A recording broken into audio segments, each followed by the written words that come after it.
this tragic demise of Charlie Kirk, this slaying of truly a civil rights icon of our time. And so I'm grateful to the Patriot. He was against the Civil Rights Act. Okay. Civil rights icon of our time. Interesting. Okay. The cries of this widow will echo around the world like a battle cry. Dude, this is fucking mental. This is insane. You're allowed to say this is insane, right? What the fuck? What? I mean, what the fuck did I just hear him say? Blaming the Democratic Party for accelerating rhetoric that got Kirk killed. Yeah, really. Are the Democrats, are they the ones who are yapping about fucking... Who's more obsessed with trans issues? Who's more passionate about trans issues between the Democrats and the Republicans? It's the fucking Republicans. They're talking about like a party of mutilating children and the Democrats are to blame. Fuck off. Fuck off. This world is run by retarded dads. That's it. This world is run by very annoying, retarded dads. Imagine at cinema, it's so difficult to make a vote. Imagine at cinema, it's so difficult to vote for the Democrats to keep out the party that has Trump and Vance and Stephen Miller. God. Oh, Ferryman, don't worry. Oh, no, I guess I was, listen. I was on the cusp of being willing to tolerate Manchin and cinema to keep fascists out. But now that you say Ferryman, oh, well, huh.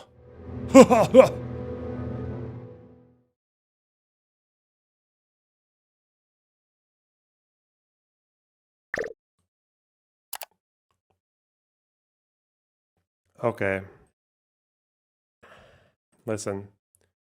This is going to be a kind of like a live project because of how quickly these guys upload. There is a thing you notice.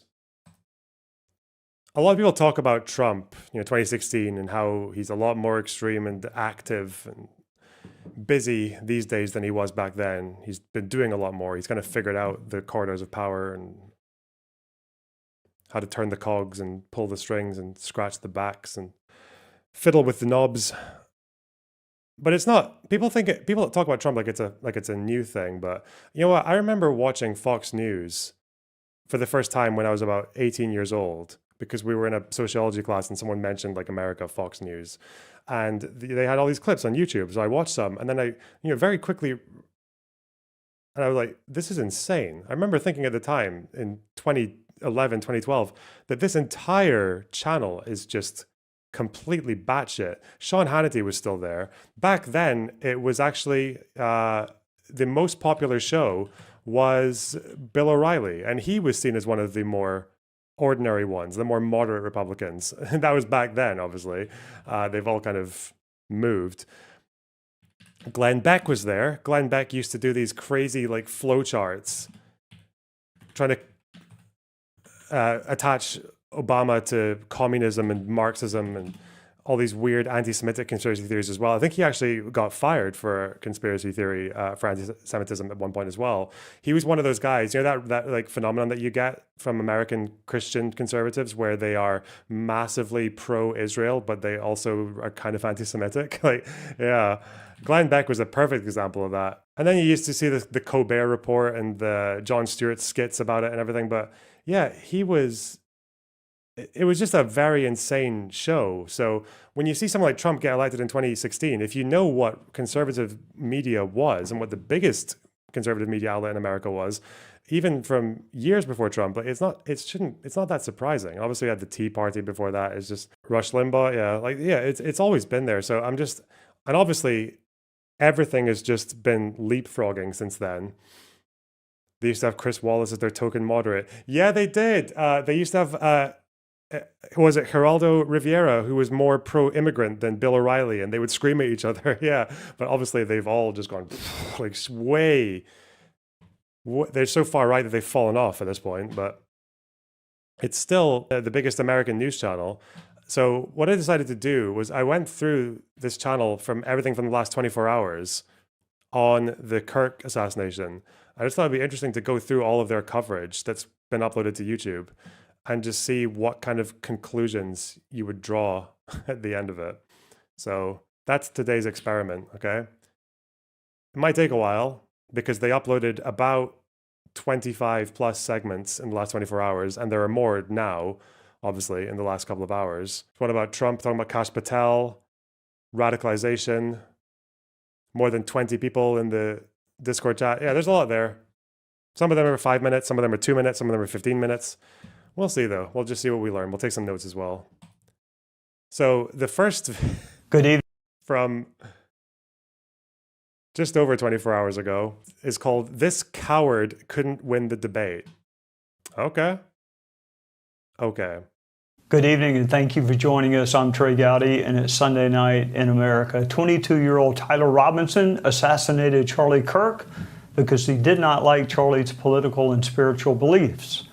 The tragic irony is Charlie would have welcomed the conversation. Charlie did not simply interact with those who already agreed with him. He engaged, debated, encouraged the conversation. That's why he was in Utah, to talk and to listen. He even let those who disagreed with him go first. Sort of like the good book says, the last shall be first. He said that we have to engage, and that's what I appreciate most about Charlie Kirk. He said if we don't keep talking, that's when the violence starts. If your view of America is not shaken right now, then you didn't see any of this with Melissa Hoffman. That's the craziest thing. You didn't see people, even maybe Democrats should have done. You didn't see people saying, "Well, you could have voted her out. She would have been willing to stand in an election and let the people decide." Like, you didn't have any of this shit, man. there's something wrong with you. This is a direct assault on America, a direct assault on every single one of us. Charlie feared the day the talking stopped, when the debate was replaced with hate, which is exactly what happened in Utah. For his killer and those sociopaths who sympathize with him, it is the shooting they celebrate, not the conversation. Charlie chose communication over conflict. The killer, the coward, could have talked with Charlie from 20 feet, up close and personal, where it's harder to hate. But the coward couldn't win the debate. He couldn't win the trial, so he issued a death sentence, which is what he's likely to get also. I hope he gets the death penalty. What he did, Charlie Kirk was the finest person. He didn't deserve this. He worked so hard and so well. Everybody liked him. He was an unbelievable talent. He wanted to help young people, and he didn't deserve this. He was truly a good person. Here's the difference. Tyler Robinson will get a trial paid for by you, with the defense attorneys, experts, jury consultants, a judge, 12 people judging his fate. He will get due process because the document Charlie cherished provides it. Charlie conversely never even had a chance to plead for his life. When I watch his assassination, So is that maybe that's a very subtle dig at Trump's deportation measures, which obviously a lot of which didn't involve any due process. Quite high profile cases as well. Interesting. do not think about politics. I see a father, a husband, a son, a friend, a mentor, an inspiration to a generation, executed because he dared to do what his country was founded on, which is engage in political discourse. What would Charlie Kirk give to be able to plead for his life, as his killer will no doubt be able to do one day? To plead for just the chance to see his children finish kindergarten, to tell his wife just one more time that he loved her. Utah Governor Spencer Cox wondered, will there ever be an end to the violence, the hatred, the murder of people with whom we disagree? That's up to us. For anyone who celebrates or is even agnostic about political violence, you should have a long look in the mirror, and there you will see the problem. 95% of us would never harm another person except in defense of self or others. And it's time the 95% drowned out the violent minority. Hey, Sean Hannity here. Hey, click here to... Whoa, shut up. Okay. Begin with Madeline Rivera in Washington with the tribute. Like your president. I think from some of these smaller pundits, you might get a both sides. You might get that.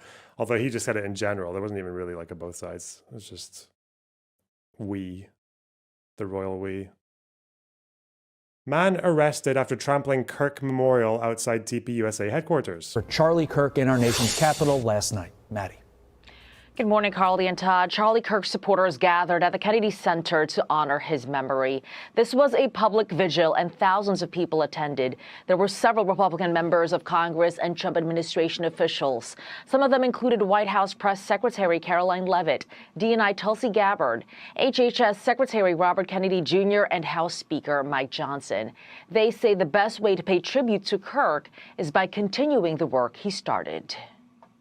Charlie fundamentally believed in the potential and the promise of so many in this room, young, patriotic Americans. You can all think of something extraordinary. His love of family, his love of God. His impact here and around the world is profound.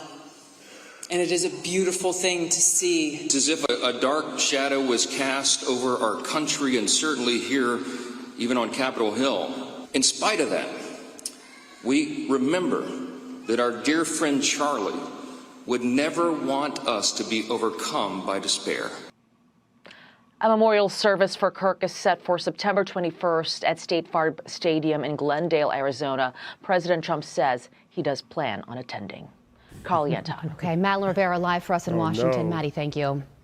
Let's bring in Arizona State Senator Jake Hoffman, who was a close friend of Charlie's and organized as well as emceed the vigil held at the Kennedy Center last night. State Senator, thank you so much for being here. Tell us what it was like to be in that room. Well, listen, it was an incredible evening. It was a God-filled evening. And I think that's the single most powerful takeaway from last night is that every single speaker that got up talked about Charlie's love for Jesus. You know, Charlie had a firm commitment to the fact that if you love Jesus and if you follow Jesus, he will rescue you. And that was evidenced in the impact that we all saw. Because what we see last night and all across the country as these memorials break out organically is that his reach and impact went so much further than just college campuses. He reminded the highest echelons of American government and world leadership that faith plus courage plus truth is the only solution to saving not only America, but Western civilization. It was a beautiful night, and we were so grateful for the thousands of people that showed up to celebrate Charlie's life. Did you sense a resoluteness in that room to carry on Charlie's mission? I did. You know, actually, at one point during the evening, I had the opportunity to ask. I said, if you're in this room and you're under the age of 35 and Charlie impacted your life, you know, make some noise. And it was incredible. It was thunderous. They brought down the house. And it really goes to show, I mean, look, these are young people that came in. They work on Capitol Hill. They live in Virginia and Maryland. And they took the time to drive into D.C., to go to the Kennedy Center, and to say, Charlie, we hear you. We want to be the torchbearers moving forward for your vision and your dream for free and open and honest and civil debate, something that Charlie gave his life defending. There was also something, State Senator, that happened yesterday that was very disturbing. And there was a 19-year-old in Phoenix who was wearing a shirt very similar to the one that the alleged assassin wore, which showed an American flag and an eagle on it. And he trampled a memorial outside the Turning Point USA headquarters for Charlie. And you see some people getting involved right there and stopping this person from desecrating this memorial for Charlie. He was later arrested and is being charged. Okay. But this obviously raises concerns over copycats. So as a friend of Charlie's, how do you respond to this? Well, listen, it's disgusting and it's despicable, the reaction from the left. Far too many have been celebrating this tragic demise of Charlie Kirk, this slaying of truly a civil rights icon of our time. And so I'm grateful to the Patriots. He was against the Civil Rights Act. Okay. Friend of Kirk in interview. Civil rights icon of our time. Interesting. Okay. Who stepped in and stopped that outside of the Turning Point headquarters. And look, I think what Charlie would want for all of America is tone down the rhetoric. Let's instead focus on free and honest and open debate. Let's focus on an exchange of ideas that makes us stronger, not one that divides us. And that's something that, not only did Charlie push for, but obviously his relationship with Vice President J.D. Vance, President Trump, they have all been on the same page that we need solutions to America's problems. We need things that root us deeply in our founding principles and the principles that make America exceptional, not the principles of division and death and destruction like we see coming from one side of the political aisle right now. So the question now becomes... Okay. Goes on to blame the rhetoric on one side of the political aisle. Wow. What comes next? In the near term, President Trump will attend Charlie Kirk's funeral, but it goes well beyond that. Turning Point has just announced there have been 32,000 requests for new chapters across the country. Think of that in context. Turning Point currently has 900 official college chapters and 1,200 high school chapters, so 32,000 is a much bigger number. So I'll ask you, what is next for Charlie's vision? What comes next? Well, Erica, I think, just blew the world away the other night on Jesse's show with that incredibly powerful speech. And what I can tell you is I have had the great pleasure of working closely with Turning Point for over 10 years now. And I'm inside a lot of the staff threads, and the resolve that I see from these 20-something-year-olds that they are doubling and tripling down on Charlie's mission to save Western civilization through the founding principles of this nation is so encouraging to me. And I think what you're going to see is that, there's an old axiom that you slay a tyrant and his reign ends, but you slay a martyr and his reign just begins. And that is going to be Charlie's legacy. Amazingly, his impact in death will be so much greater than he could have ever dreamt when he was alive. And Erica said during those remarks, if they thought my husband's mission was big now, you have no idea. That's State right. Senator Jake Hoffman, thank you so much for joining us. A job well done in organizing that vigil that was attended by our nation's leaders as we continue to remember the life and legacy of Charlie. Thank you both for having me. Yes. Sure. I'm Steve Ducey. I'm Brian Kilmeade. And I'm Ainsley Earhart. And click here to subscribe. That guy being interviewed was apparently involved in... Wait, is that the same person? Did he lose weight? Is that him? What the fuck? No, wait. Jake Hoffman, state senator, pleads not guilty in Arizona fake electors case. Huh. Honest discourse, eh? So what did he do? Conspiracy. What happened? If there's a pretrial for July 2nd, this is a while ago, right? 2024? Is this ongoing? Oh no, wait, he wasn't pardoned, was he? Because Trump obviously pardoned a lot of these people.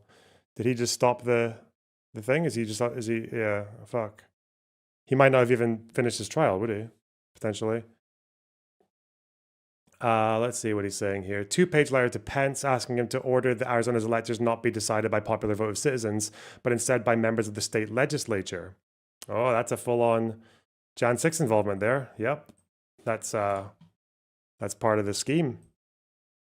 Not making a legal claim there. I'm just saying he was part of the attempts.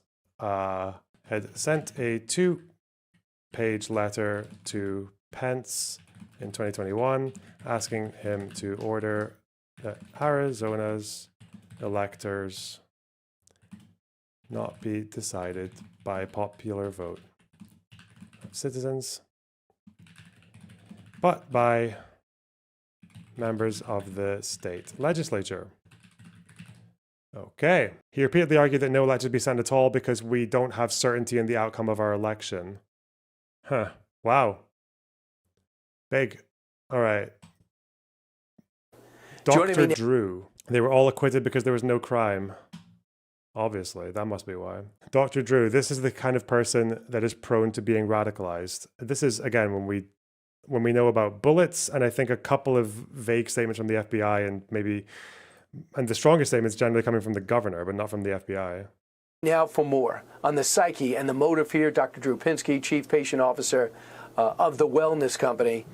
Dr. Drew, how do you help me understand this? A first-time killer, no criminal background, kills somebody in cold blood. Yeah. It's international fervor, and he's joking about it online. Yeah, Brian, it's very difficult, and none of us really know this kid yet, and the details have not been released, so this is pure speculation. Okay. But what we are seeing is people that are being radicalized typically are high in what's called the dark triad, which is Machiavellianism, narcissism, and psychopathy. Some people more one than the others. Psychopathy is primarily a genetic disorder. It's something where people don't really feel emotions. Narcissism, people think people have a sense of that, but the great liability in narcissism is envy and empathic failure. Again, not appreciating that other people really exist. And Machiavellianism is getting what they need done on any terms. Ruthless uselessness. And these people tend to you fucking use hire someone these for this? What the movements, fuck? these social justice movements, to aggrandize themselves. They actually usurp them, but they are very prone to being radicalized and turned on by this kind of thing. Don't they think of consequences? He's in leg irons. He's going to be brought in leg irons to his hearing on Tuesday. He's never going to see the outside again the rest of his life. Does that ever enter in his mind in your past experiences? You know, with psychopaths, they don't have emotion. They don't have moral sensibility. So they may not really appreciate what they have done. Others, look at all the people that reacted to this horrible tragedy with glee and dancing and laughter. And they didn't consider how they would be perceived by that. People today, because of really this radicalization, this polarization, this tribalization, they're living in these bubbles where they literally don't understand that the majority of the country are going to see their behavior and be disgusted, be morally outraged. So people are being brought into a state these days where all of us are looking at one movie, but each of us are seeing multiple different films based on the social and the sort of online environment in which we live. It's really getting very, very serious. Yeah, I'll put up some of the Discord dialogue. But after he shoots and kills Charlie Kirk, allegedly, he goes back to his apartment, gets on Discord, and on that they say, "This looks like you, Charlie." And we can just put up some of the rhetoric. I'll just paraphrase it. "This looks like you." He goes, "Yeah, it's my doppelganger. What can you do? Maybe we should all collect the $100,000 reward and we can share it." And he's just making jokes about the whole thing. Oh. And his dad. Was this actually? All I saw from the Discord was him saying, "That was me. I'm really sorry to everyone." Did he say more? I'm guessing he said more. Unless surely Fox aren't making up Discord logs. New York Times Recognizes the video, confronts him. He said, "Well, I'm not going to turn myself in. I'll kill myself first." And then they finally convince him to go. But the fact that you could see that. Oh God! Listen, guys, if the fucking box bullet emoji, if the Hezbollah emoji from my Discord shows up, we are fucked. We're so fucked. Oh my God, Charlie's dead. It's like a huge picture of Nasrallah's soy face. Shit. Bullet, kill this man, coming from your gun, never killed before, talk to those same people, and then just kid around about it and be that relaxed about it. I guess it goes back to what you originally said, psychopathic behavior, but not displayed that we know of anywhere else. Well, it's very hard to detect it sometimes. It can be very well shrouded, and it's sort of, there are sinister elements afoot, and this whole circumstance is bringing it out. I mean, again, I look at the people that are having the reactions that are so inexplicable, and they are similar. It's in that if you dehumanize somebody to the point where you think it's literally the right thing to do, and be aware, social evil is always done in the name of the good. And they literally convince themselves this is right, they'll be a hero. It's sometimes surprising them, and I notice the suicide watch he's on, it is a very, very narrow move from homicide to suicide. Life has no meaning, feelings have no meaning. It's really a very disturbing situation. Jesus, this guy. So overall, just before you go, the culture of violence that we're seeing, the political rhetoric that we're experiencing on a daily basis, anything that you would recommend, Doctor, to the country? We all have a prescription. We want it to get fulfilled right now. It is try to develop empathy as much as possible. Try to do some perspective taking. Even some of this outrageous behavior. Yes, there needs to be consequences. Yes, bring the axe down where it needs to come down. But try to understand the state of people are in, where they've been whipped into a hysteria where they think behavior that is morally reprehensible is not just okay, but it's in the name of social good. And who is perpetrating this? Who is creating this brainwashing is what we have to get at. And those are people that need to be held more accountable. Dr. Drew, thanks so much. Also, Dr. Drew's got a brand new show. If he's not busy enough, check it out. It's called Health Uncensored with Dr. Drew, airing on Lifetime. Dr. Drew, always great to have you on. You're the best. Hey, Sean Hannity here. Hey, click here to subscribe. Okay, so that first person actually gave the most both sidesy one, because he said who's perpetrating this, although the only social group he even mentioned was social justice movements who get hijacked by psychopaths, or sorry, dark triads. Okay. So at Fox News Alert, we're learning chilling new details about Charlie Kirk's alleged assassin and what he did immediately following Charlie Kirk assassin reportedly not cooperating with authorities. Okay. the shooting. So it comes as officials revealed the suspect is refusing to cooperate with the authorities. Garrett Tenney joins us live outside of the Utah County Jail with more. Good morning, Garrett. Good morning, y'all. We have learned that Charlie Kirk's alleged assassin is being held in a separate unit here at the Utah County Jail and is under special watch to make sure he doesn't hurt himself or others before his first court appearance tomorrow. And as you mentioned, the suspect is not cooperating with the investigation, but Utah Governor Spencer Cox says other people close to the suspect are cooperating. He has not confessed to authorities. He is not cooperating. But all the people around him are cooperating, and I think that's very important. His roommate was indeed a boyfriend who is transitioning from male to female. He is cooperating with authorities as well. Trans woman. Investigators are also trying to put together a timeline for the suspect's radicalization, and officials say it appears to have happened over the last few years as the suspect was spending an increasing amount of time in the, quote, dark places of the internet. The New York Times reports that after the FBI released surveillance images of the suspect, an acquaintance tagged him in an online group chat, and the suspect allegedly replied that his doppelganger was trying to, quote, get me in trouble. And then when another person joked that they should turn him in for the reward, the suspect allegedly responded, only if I get a cut. We also have this new surveillance video obtained by TMZ showing the alleged assassin walking to UVU's campus the morning of the shooting. This was about 4 hours beforehand, wearing a maroon shirt and light-colored shorts, and that he later changed out of before returning to campus shortly before the shooting, wearing those dark clothes we saw in those surveillance photos. The suspect will be appearing virtually for his first court appearance tomorrow, and we are told that after those charges are filed tomorrow, before that court appearance, we are going to learn a lot more about this investigation and what they are learning so far. Back to y'all. All right, Garrett, thanks so much. The one thing that comes to mind, too, is that you initially thought that maybe he was cooperating because they got information on his dad, convinced him to go. We heard all that, but he's not. So I guess we're going to have to look at, and we'll find out from Kash Patel, we're going to have to look at his online chats, his online presence, what was going on. And then we have relatives of his partner who was transitioning. That person speaking out that he got radicalized. And then you have to look at possibly how they have made a statement that they're looking to widen the investigation and to probe whether pro-trans online groups and others connected with Robinson knew in advance about the plan to kill him. But the mindset of a guy that could assassinate someone, we assume for the first time in his life, and go online and engage and be lighthearted and just mock the fact that he looks like the killer, he is.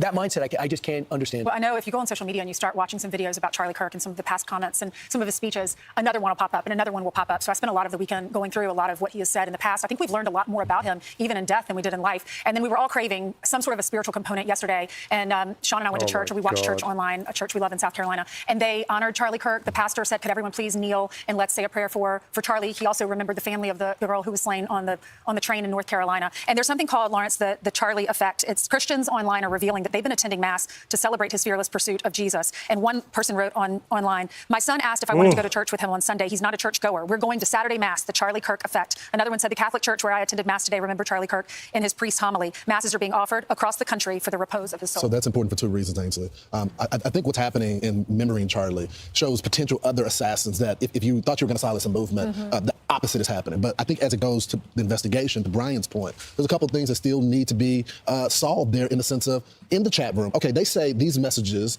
and we're going to ask the director that's going to be coming up on our show in the next hour, FBI director, this happened after the assassin. Okay, so obviously there was a chat going on before. Did he discuss any of his plans before? He felt comfortable bragging that he looked like the assassin when he really was the assassin. So there had to be some type of conversation. We also know that relatives said that he was very vocal about him hating Charlie Kirk. So he's been talking with his family members about it as well. Also, the narrative a couple days ago with this guy was MAGA. He obviously was not MAGA, and we found out that his lover. So he's basically, but just so you guys understand, he is putting a target on the back of the people in the group chat, even though they might not have known fucking anything worth knowing about criminal intent.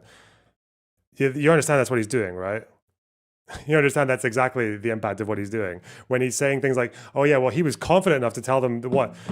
Saying my doppelganger, how do you know that's not him trying to avoid suspicion? I don't know, whatever. Transitioning, it wasn't just a roommate, it was someone that he was intimate with. All of that impacts this investigation.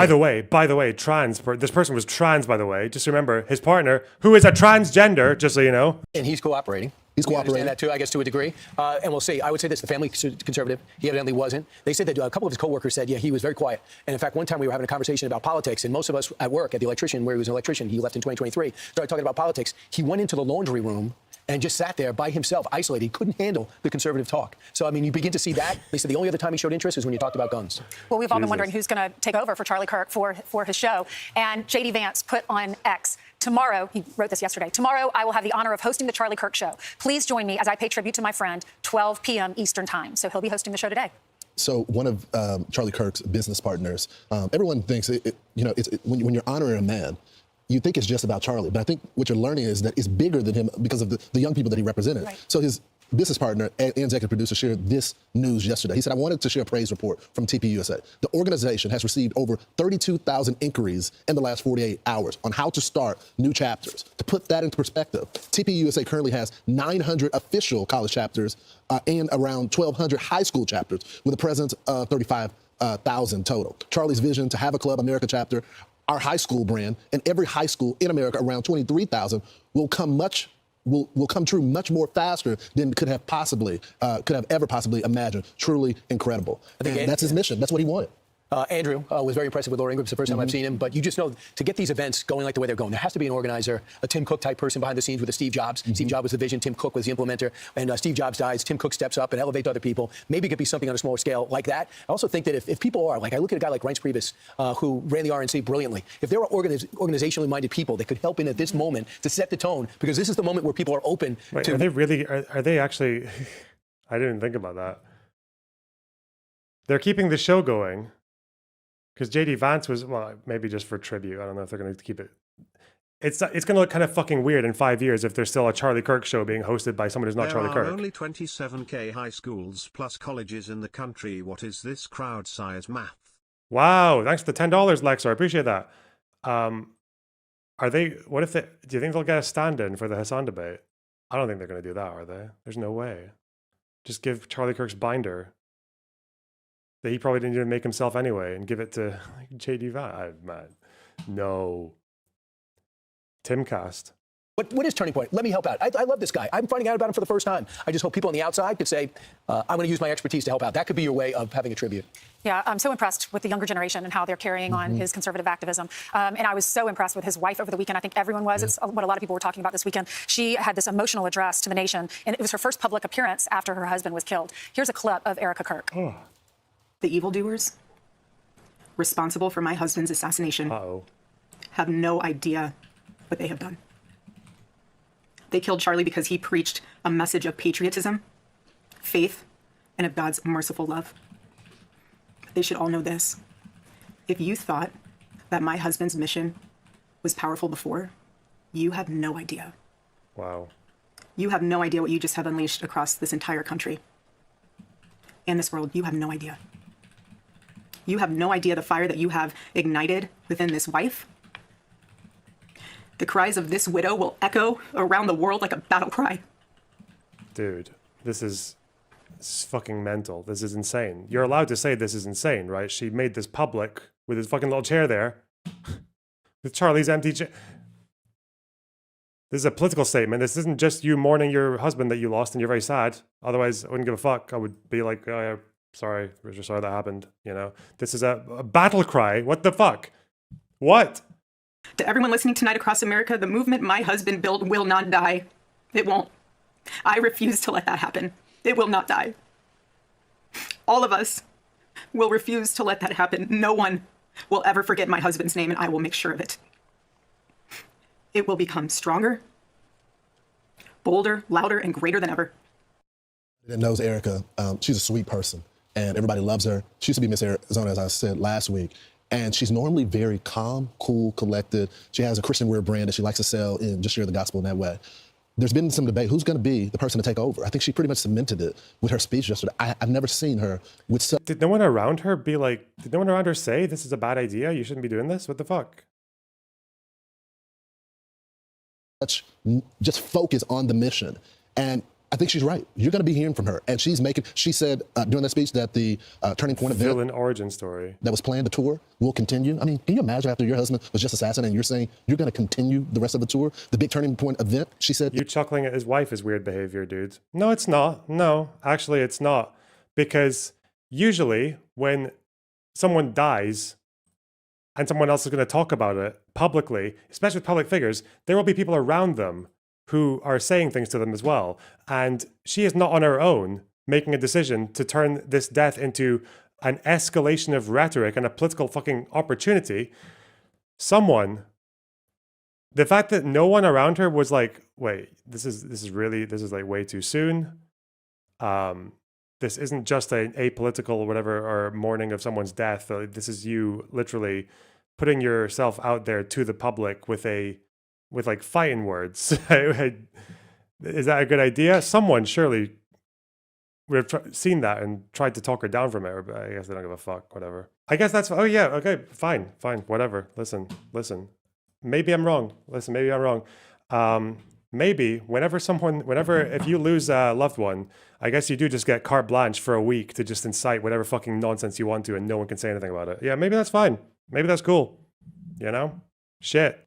You know, that's normal. Well, golden ticket. Hello, Sev. Can you hear me? Yeah?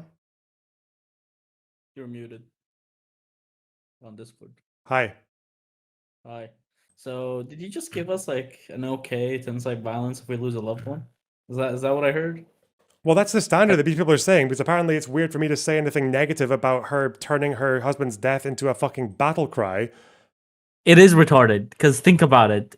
They're also the same people who are like very like nonchalant about Palestinians losing their loved ones, and they're like, no, you should not pursue violence. Like, yep. Same people. Yeah, I mean, I've literally spoken to people who have lost loved ones in conflict, and they're asked about revenge and whatever. Like, they'll talk about their story, but if they're going to talking about revenge and shit like that, or like keeping up with the fight, they have a choice. They say yes or no. You talked about the two parents that they got their kid kidnapped, right? Did they fucking talk like this? No, they didn't. They said the complete opposite. I think we asked them a question about, did anyone else come to you and say that they wanted to take revenge on your behalf or whatever, and they were just like, no, absolutely no. So yeah, fucking. She's probably grieving, but that show she put on there was not grief. That is like just performative. Or the thing is, it could be a grief response, but then why would people agree to publish it? It could be a grief response, because obviously, if someone you know love dies, like you might spurg out for a while. Yeah, of course, you might be like very angry and fucking fire in your belly. But I don't know why the decision is to film it. To be fair to her, she probably doesn't know how to grief about this, because it's like a pretty fucking big thing, and she was maybe manipulated into doing this, and she doesn't know like any other outlet. Maybe she was just pretty much manipulated into doing this. Maybe. Well, she was definitely encouraged. I really doubt she would have done that had people around her who all have media experience, right? She would probably talk to like at least a handful of people who have media experience and know how these things go. The fact that she's telling people to join Turning Point USA or to start a chapter, whatever. Fuck. Is it also another weird thing that like I've not really heard this being said? Maybe you can say it's like leftist rhetoric that got him killed, but it's Republican policies that also got him killed. Why is no one like talking about that? It's not just leftist rhetoric, though. It's also Republican. It could be. I'm saying it could be. It's Republican rhetoric that makes that sets the tone. It sets the tone. Yeah, like I lefties don't do this shit that they say. Especially, let's say it was a trans person who was afraid of fucking Republican legislation, or like the person saw his trans partner worrying about it and thought they had to take action. Well, then your first instinct might be to say, oh, well, maybe that's like the likes of like Vosh or whatever with the trans genocide shit, but that's not actually true, because the trans genocide shit, like when they used to speak about that, I would say it was hyperbole, and I'd fight with them over that, but it wasn't like it came out of absolutely nowhere. These people do actually think trans people are like a fucking walking disease. Like they want transness to not exist. They think it's fake. They think it's just like a mental illness that needs to be like therapied out of people. So yeah that's one thing. That's like maybe you didn't get the point I'm talking about. Why are Democrats not using this as an opportunity to talk about that? Like, for example, if they're saying, "Oh, Democrats are doing this, the left are doing this," but you can always argue that the leftist policies are literally something that would have prevented this, which is like gun control. Yeah, maybe gun control or just What the fuck? just a What was general. that? I don't know. Just a general state. My phone just started. My phone just started telling me facts about gun control. Yeah. Well, anyway, I'm gonna get on with this because there's quite a lot of this footage to go over. Yeah. It's this sentiment that I'm seeing. What's the line here? All has turned to vain ambition. He would even use his grief as a cloak. It's so appropriate. She would use her grief as a cloak. Bro, what's this? What is this? Trump doesn't exactly run for the nomination so much as he runs against Pat Buchanan. He's a Hitler lover. I guess he's an anti-Semite. He doesn't like the blacks. He doesn't like the gays. What's pretty obvious, isn't it? I mean, he's obviously in love with Adolf Hitler in some form. And I don't think the Reform Party should be taking losers. Have a good time. Bear in mind that the arch strategist of the Trump campaign is Roger Stone. Where did I get this? Who gave this to me? What? Can I use that? That's a good tweet. That's a good tweet. Wait, people have called Trump a fascist, right? Kamala called him a fascist. Did Biden or did any Democrat politician ever actually call him a Nazi or Hitler? Did they ever do that? Did they? Was that a thing? Is he looking at the Destiny tweet? Oh, did you just send me a... Did you just download a video from a Destiny tweet and give it to me? Like it was your own work, you prick. Where? No, it's not there. Oh, he's been tweeting all fucking night, hasn't he? No, that clip's not there. Is it? He did JD Vance calling people Nazis. Okay. Hang on, I might find out where they got that from. Okay. It's going to continue. She's not resting at all. I think that's what he would have wanted. That was his whole mission. And if you look at his social media accounts, my goodness, they have surged. Look, just comparing Instagram from September 9th to what it is today, almost doubled. Look at TikTok. It was 7.3, now it's 9.3. His YouTube, 3.8, now it's 4.7. And YouTube for Turning Point USA is now at 3.8. I mean, that's going to be the impact. You got the numbers, you got the chapters, you have the social media presence that's going to make news every time something's posted. I'm Steve Doocy. I'm Brian Kilmeade. And I'm Ainsley Earhart. And click here to Brian, subscribe to the what? Fox News YouTube page to catch our hottest interviews and most compelling analysis.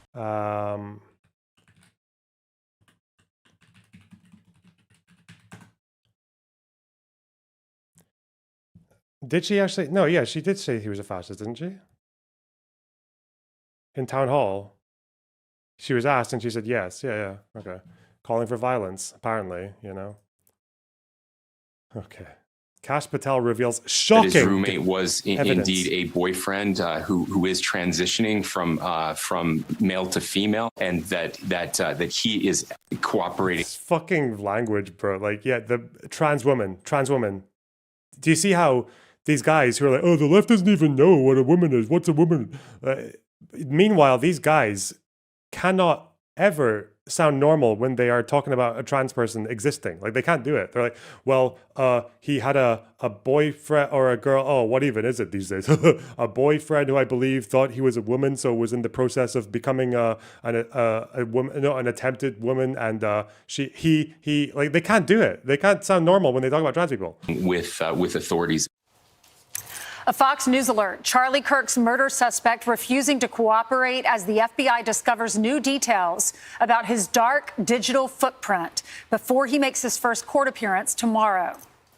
All right, FBI Director Kash Patel joins us now. I can't imagine, Mr. Director, how busy you've been, especially Charlie Kirk isn't just a impactful person, he's your friend. So I understand that. But having said that, people are looking to you to find out is how big this investigation is going to be. Can you tell us the latest? Absolutely. It's so good to be with you. And you're right. My personal feelings and relationship with Charlie, I have a job to do for the American people, and I'm committed to do it for President Trump. We flexed all resources the FBI had and surged multiple air assets as soon as this shooting occurred. We were cycling in agents, evidence response technicians, hostage rescue technicians, and special operators in and out of Utah, cycling evidence back and forth on these FBI planes as soon as we could so that there was no delay. And what we did once I got there, along with the deputy on the ground around 5 p.m. local on September 11th, was walk the entire crime scene, including the foots the suspect himself took. And what we learned was there was evidence, DNA evidence that could be collected and had been collected, including a screwdriver that was found on the rooftop. Also, we went over to the scene in the wooded area where the firearm was discarded. and the firearm had a towel wrapped around it. It's important. I'll get back to that later. I even walked into the wooded area in the ravine, so I knew from my investigative experience what I could bring to the table and what decisions I needed to make.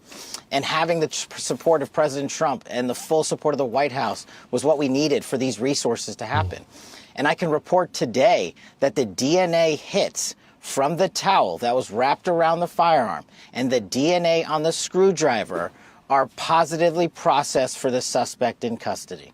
So, Mr. Director, that is vital. That is breaking news and vital information, because now you have the casings for the gun. So you connect the gun. Now you got his DNA on it. That's huge. But I also want to get to another part. I just got to interrupt. Sorry, I just got to interrupt. We have the DNA on the screwdriver that was found on the rooftop and the towel that the firearm was wrapped in. The firearm itself, this is a great point. Thanks for raising it. Yeah, no problem. That is being processed by ATF laboratories in Maryland, and I believe they'll speak to that at a later date when their process is incomplete. But I just want to let you know the FBI handled the screwdriver and the towel found on the scene. That is important clarification, Mr. Director. I want to get to the 20 members in that group chat. Have they been brought in from questioning? And the group chat that from our reporting that we're hearing is from after the assassination. Do you have the messages from before the assassination? Well, let me take a step back and tell you what we were doing while we were there and how we were led to the suspect so that this all fits into the puzzle. We, as soon as we learned of the shooting, we were able to, I think, Charlie... I think this is accurate, isn't it? I was just saying, but that by MAGA's logic, this is more incitement in 30 seconds than Biden or Harris did against Trump in 4 years. Like, how many is it? Wait, how many? For the nomination, so much as Trump doesn't exactly run for the nomination so much as he runs against Pat Buchanan. He's a Hitler lover. 1. I guess he's an anti-Semite. 2. He doesn't like the blacks. 3. He doesn't like the gays. 4. What's wrong with Pat Buchanan? Well, it's pretty obvious, isn't it? I mean, he's 5. obviously in love with Adolf Hitler in some form. And I don't think the Reform Party should be taking losers. Have a good time. Bear in mind that the arch strategist of the Trump campaign is Roger Stone. Trump doesn't exactly... Yeah, holy shit. Anti-reform UK. Yeah. Kirk was shot at 12:23 local time on September 10th. By 12:39 p.m. local time, FBI assets were on scene securing the scene. We then launched at 10 a.m. the next day the first images of the suspect. Myself and the... Link the tweet. Oh, yeah. Is that what you do? Is that what you do to pump the numbers if you don't have a hybrid enough fan base? Go. Deputy arrived at 5 p.m. local time on September 11th. And then what we did was decided to have a press conference at 8 p.m. local where we issued for the first time FBI obtained video footage that we seized from the security camera surveillance system and new images, enhanced images, I decided to release immediately to the public because we were working with the public and the media to find this killer. Shortly after that 8 p.m. release, at 10 p.m. local time, the suspect was in custody. Why? Because the father informed us, pursuant to an interview of him, that he looked at the video that we released that evening and the enhanced photos and identified the suspect. That's how fast the FBI was working to put out information in real time. God, this is fucking crazy, man. This is like forwarded to the FBI for investigation. And they did this to Destiny and Hassan in the last 24 hours. No. Fuck me. Wild. Kash Patel, he's got a busy week ahead going on. He's going to have to prepare his Scotland visit one day, isn't he? And for comparative sake, the Boston bombing, the FBI didn't release images for 3 days. We know we didn't have 3 days. I made an executive decision on an investigative and operational need. The guy got turned in. He got grassed up. You fucking useless cuts. Well, why? What? And it turned out to be the right move because the men and women of the FBI said that's what we should be doing. Yeah, we knew when that video was released, we said it here on Fox and Friends, someone's going to recognize this person because someone was friends with him, his family, someone knows this guy. Those images were crystal clear. Tell us what you know about his background, his childhood, his father who had to turn him in. And I'm sorry, I didn't mean to ignore the last question. Going back to the group chats real quick, there's more than 20 individuals. But this is a great point. I want to lay out how this works. People think we can just get in these group chats. I'm going to say, obviously, we condemn. It would be slightly funny. Just a little bit funny. All I'm saying it should happen. It would be slightly funny if Destiny and Hassan had to share a jail cell. Just a little bit funny. And immediately find out who's in them. We, the FBI, are the investigatory body supporting multiple prosecutions and ongoing investigations. And that's another point. Our investigation at the FBI is ongoing. And there are scores of people in this Discord chat room. But we have to effectuate legal process. We have to go out there with search warrants so that if prosecutors want to later use this evidence, it's not tainted by being illegally obtained. We, the FBI, are running the investigation pointedly on the Discord chat group. There are scores of individuals that are going to be spoken to. There are also lots of family members and friends that have already been spoken to. And one more point on forensics. We were able to obtain in record time the text message chain between the suspect and his live-in partner, as well as other critical cellular information from our CAS team that analyzes cell phone data towers in the area to pinpoint the locations of the suspect and other individuals he was speaking with. This is critical information that the FBI processed and got to prosecutors so they can lawfully use it in a court of law. And our investigation, our interviews continue, but we've learned some shocking things when we spoke to his family and friends as well. You want to share them? Those shocking things? Sure. And my job as FBI director is not to speak to motive, is to speak to the facts. And that's what I'm going to do. His family has collectively told investigators that he subscribed to left-wing ideology, and even more so in these last couple of years. And he had a text message. I can't do it without like a report or something. Everything this guy says, I just can't fucking take it seriously. It's impossible. Exchange, he, the suspect, with another individual, in which he claimed that he had an opportunity to take out Charlie Kirk, and he was going to do it because of his hatred for what Charlie stood for. Those are factually accurate investigatory findings by the FBI that we've handed over to the local authorities and the federal authorities to make their prosecutorial decisions. But I believe in this instance of such public importance, the public has a right to know. And I've told you I'm committed to transparency, and that's what I'm doing here today. Why didn't that person that he was talking to, why didn't that person say something? Our investigation is ongoing. That's a great question, and we don't have an answer on that just yet. But Mr. Director, you're right. Your job is not to speak to ideology, but you do have the BAU, the Behavior Analysis Unit, that are there. And my sources, people that are within the Bureau and outside that used to be FBI, tell me that the BAU has been encouraged not to tackle the transgender issue from an ideology standpoint. What? Have you heard that? Are you tackling that? I know you've only been there recently. But you can't have a political slant saying we're not going to attack different political ideologies because it's going to offend someone. You're absolutely right. And that's why me and the deputy have been quarterbacking this investigation ourselves. There is no one at the FBI that is going to politicize this investigation. There's no one at Quantico or anywhere else that is going to say we are not looking at X or Y. We are looking at the facts, and that is why we are releasing the facts in record fashion. If you go back and look at historical cases like Luigi Mangione and the Boston bombing, how long... We're not going to politicize the issue, which is why we're determined to not let wokeness stop us from making the trans identity of this person's partner, who wasn't even him, the centerpiece of the story. We will not allow politics to stop me from making this all about trans issues. Oh God, these people are fucking mental. They're so obsessed with fucking this is again, I don't know what it's like the new fucking blood libel. It's fucking crazy. To take the Bureau to release information to the public. We're not doing that. Those two manhunts took 5 days, and they happened in downtown major metropolises. We apprehended our suspect in 33 hours because we were transparent and open with the American public, and we're going to continue to do that. So anyone that thinks that the FBI is not on top of its game and that me and the deputy and everybody in leadership in our Salt Lake City field office in Quantico is doing anything politically, I'm not having it. And if you've heard anything else about it, they are lying to you. We're on it. That's why it's so important that you came on, and we're thrilled you are. A couple other things. I have 2 quick questions. One, is it true what the governor said yesterday, that he had a written note that you're looking into now prior to the assassination. Did he have a note?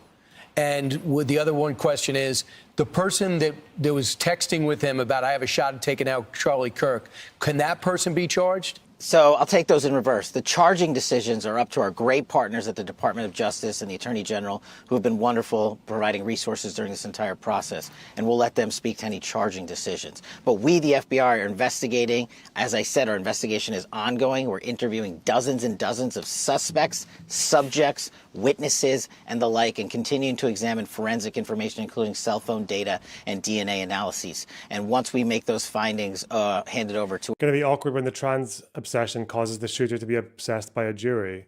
What, like if he if he pulls the the sissy hypnosis defense, if he's like, nah, I was hypnotized by the trans ideology, it wasn't me, I'm a good Christian. No fucking way, dude. And every Republican hears that and they're like, oh yeah, I know how that feels. I mean, I'm sure that that's very legitimate. It's very legitimate. Oh yeah. My search history. our partners, as we're doing in real time, they'll make those decisions. And I'm sorry, Brian, I forgot your other question. You had a written note. Did he write a written note before the assassination attempt? That's what the governor said yesterday. And what did that say? If you could. So what I'm able to say. I'm sorry. So what I'm able to say is I addressed it partially earlier. Is that the written note we believe did exist. And we have evidence to show what was in that note, which is, and I'm going to summarize, basically saying, the suspect wrote a note saying, I have the opportunity to take out Charlie Kirk, and I'm going to take it. That note was written before the shooting. Evidence of its existence, we now have learned, existed before the shooting, was in the location in the suspect and partner's home. But we have since learned that the note, even though it has been destroyed, we have found forensic evidence of the note, and we have confirmed what that note says because of our aggressive interview posture at the FBI. So, Mr. Director, I'm curious. Oh, there's going to be some breaking as well, I think, in about 15 minutes, I think there's going to be it's always going to be late, right? There's going to be the charges. The suspect's getting charged today, guys. Soon. Breaking. Yes, and there has been some criticism, so I appreciate you coming on our program and discussing it with our audience. Can you tell us what was happening on the ground? Apparently, according to sources, you weren't getting some information, you requested photos, and you were being stonewalled. Now, I think it's important to know there's always some sort of tension between local cops on the ground and the feds. They want to handle their own investigation, but of course, with an investigation of this magnitude, you have to step in, you have the resources. But can you explain, was it the local field office, was it the state police? What was going on? So the local authorities have been fantastic. Okay. The local sheriff, the state PD have been wonderful. And any investigation, as you hinted to, of this magnitude has so many people in it because I'd made the decision to search so many resources. And to get the information up to me was of the utmost priority. So I worked with my team to say, hey, there's not going to be any delays. We're not going to do it the way we normally do things. So the only thing that people were doing at the FBI was how they knew how to do things. I had to expedite that process. That's my job. That's what I thought this case deserved. And that's what this case was rightly calling for. So I made the tough calls. But I wasn't critical of anyone in particular. I just said, we got to move faster. And that was my call to make. And if there's any criticism there, you can put it right here. Who wasn't giving you information, Director? Who wasn't giving you the photos when you requested them quickly, and it didn't make it to you? Who denied that order? It's not a denial of the order. Just to clarify, I'm glad we're talking about this. The photos were produced. They just weren't produced in a timely fashion that I felt was appropriate for an investigation of this magnitude. So I came in and I accelerated that process. So in the 24 hours after, when we were still looking for the guy, I know you posted that we got him. And that ended up not being true. You took some incoming because of that. What led to you posting that? Why did you feel so certain about it? Get him. And what do you have to say about the criticism? No, I appreciate this opportunity. Look, as I stated, I was being transparent with working with the public on our findings as I had them. I stated in that message that we had a subject and that we were going to interview him, and we did, and he was released. The job of the FBI is not just to manhunt the actual suspect who did the killing or suspects, but it's also to eliminate targets and eliminate subjects who are not involved in the process, and that's what we were doing. Could I have worded it a little better in the heat of the moment? Sure. But do I regret putting it out? Absolutely not. I was telling the world what the FBI was doing as we were doing, and I'm continuing to do that, and I challenge anyone out there to find a director that has been more transparent and more willing to work the media on high-profile cases, or any case the FBI is handling, than we have been under my And just follow, do you think that guy was part of the plot to distract you while this guy got away? Do you think there's any connection between two of those people that stood up and acted crazy at that moment? Well, as it's now been publicly reported, these people, some of these people were taking claims for this horrific act of violence, and they had nothing to do with it. Others were working what we call a daisy chain analyses, and this is where the cell phone data dumps are so important. We're seeing who talked to who, not just in chat groups. We're seeing who texted who was around who. We're using our geofencing capabilities to map out exactly where individuals were, and then we're also getting into their personal cell phone information to say, were you calling so-and-so? Were you texting so-and-so? And we know the suspect was communicating with folks, but as I've said, that cell phone tower information, you got to get it the right way, with search warrants, with lawful authority, so that our prosecutors can use it in court for whatever investigations they decide to prosecute. Kash, he's not saying a word. He's not admitting it. Is he remorseful? And what happens to him? Does he get the death penalty? Well, I'll let the state authorities speak to their prosecution, which is ongoing. As I think your summary is correct, based on my information that I have, he has not been cooperating in terms of interrogations with our law enforcement officials. And Mr. Director, we always appreciate it. What do you think they're doing in there? Are we going to get the JCS video? Because every time there's silence, that's when the conspiracy theories pop up. Yeah. So we appreciate you coming out with us today and just telling people what you know. Appreciate it. Every time there's silence, bro, you can have all the investigations published in the entire world, and there will still be conspiracy theories. What are you talking about? Thank you so much. I'm Steve Doocy. I'm Brian Kilmeade. And I'm Ainsley Earhart. Okay. Let's make a new goal, shall we? Thank you, Toby. Appreciate it. New goal. Okay. Brian, what? No. Okay. Oh, a New Jersey nurse filing so much of this, man. They published so many videos in the fucking Charlie Kirk. We got, 1, 2, 3, 4, 5, 6, 7, 8, 9, 10. We have 10 more videos to watch. Lawsuit after she was suspended from her job after calling out a doctor who allegedly nurse suspended after reporting doctor who celebrated Kirk's death. Said Charlie Kirk deserved to die. The hospital saying, quote, both the doctor and the nurse were placed on suspension to allow time for a thorough and fair investigation following our standard protocol. And in the interest of everyone's safety, including their own, contrary to certain media reports, the nurse is now. You can have some. God damn, Dwayne, that's the $10. Really appreciate that. That's very kind of you. Was not fired.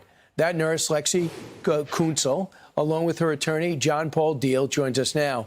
Lexi, thanks so much. I'll get to you in a second, John. But Lexi, are you fired? No, I'm not fired as of right now. Right now, I am suspended, indefinitely unpaid. Why?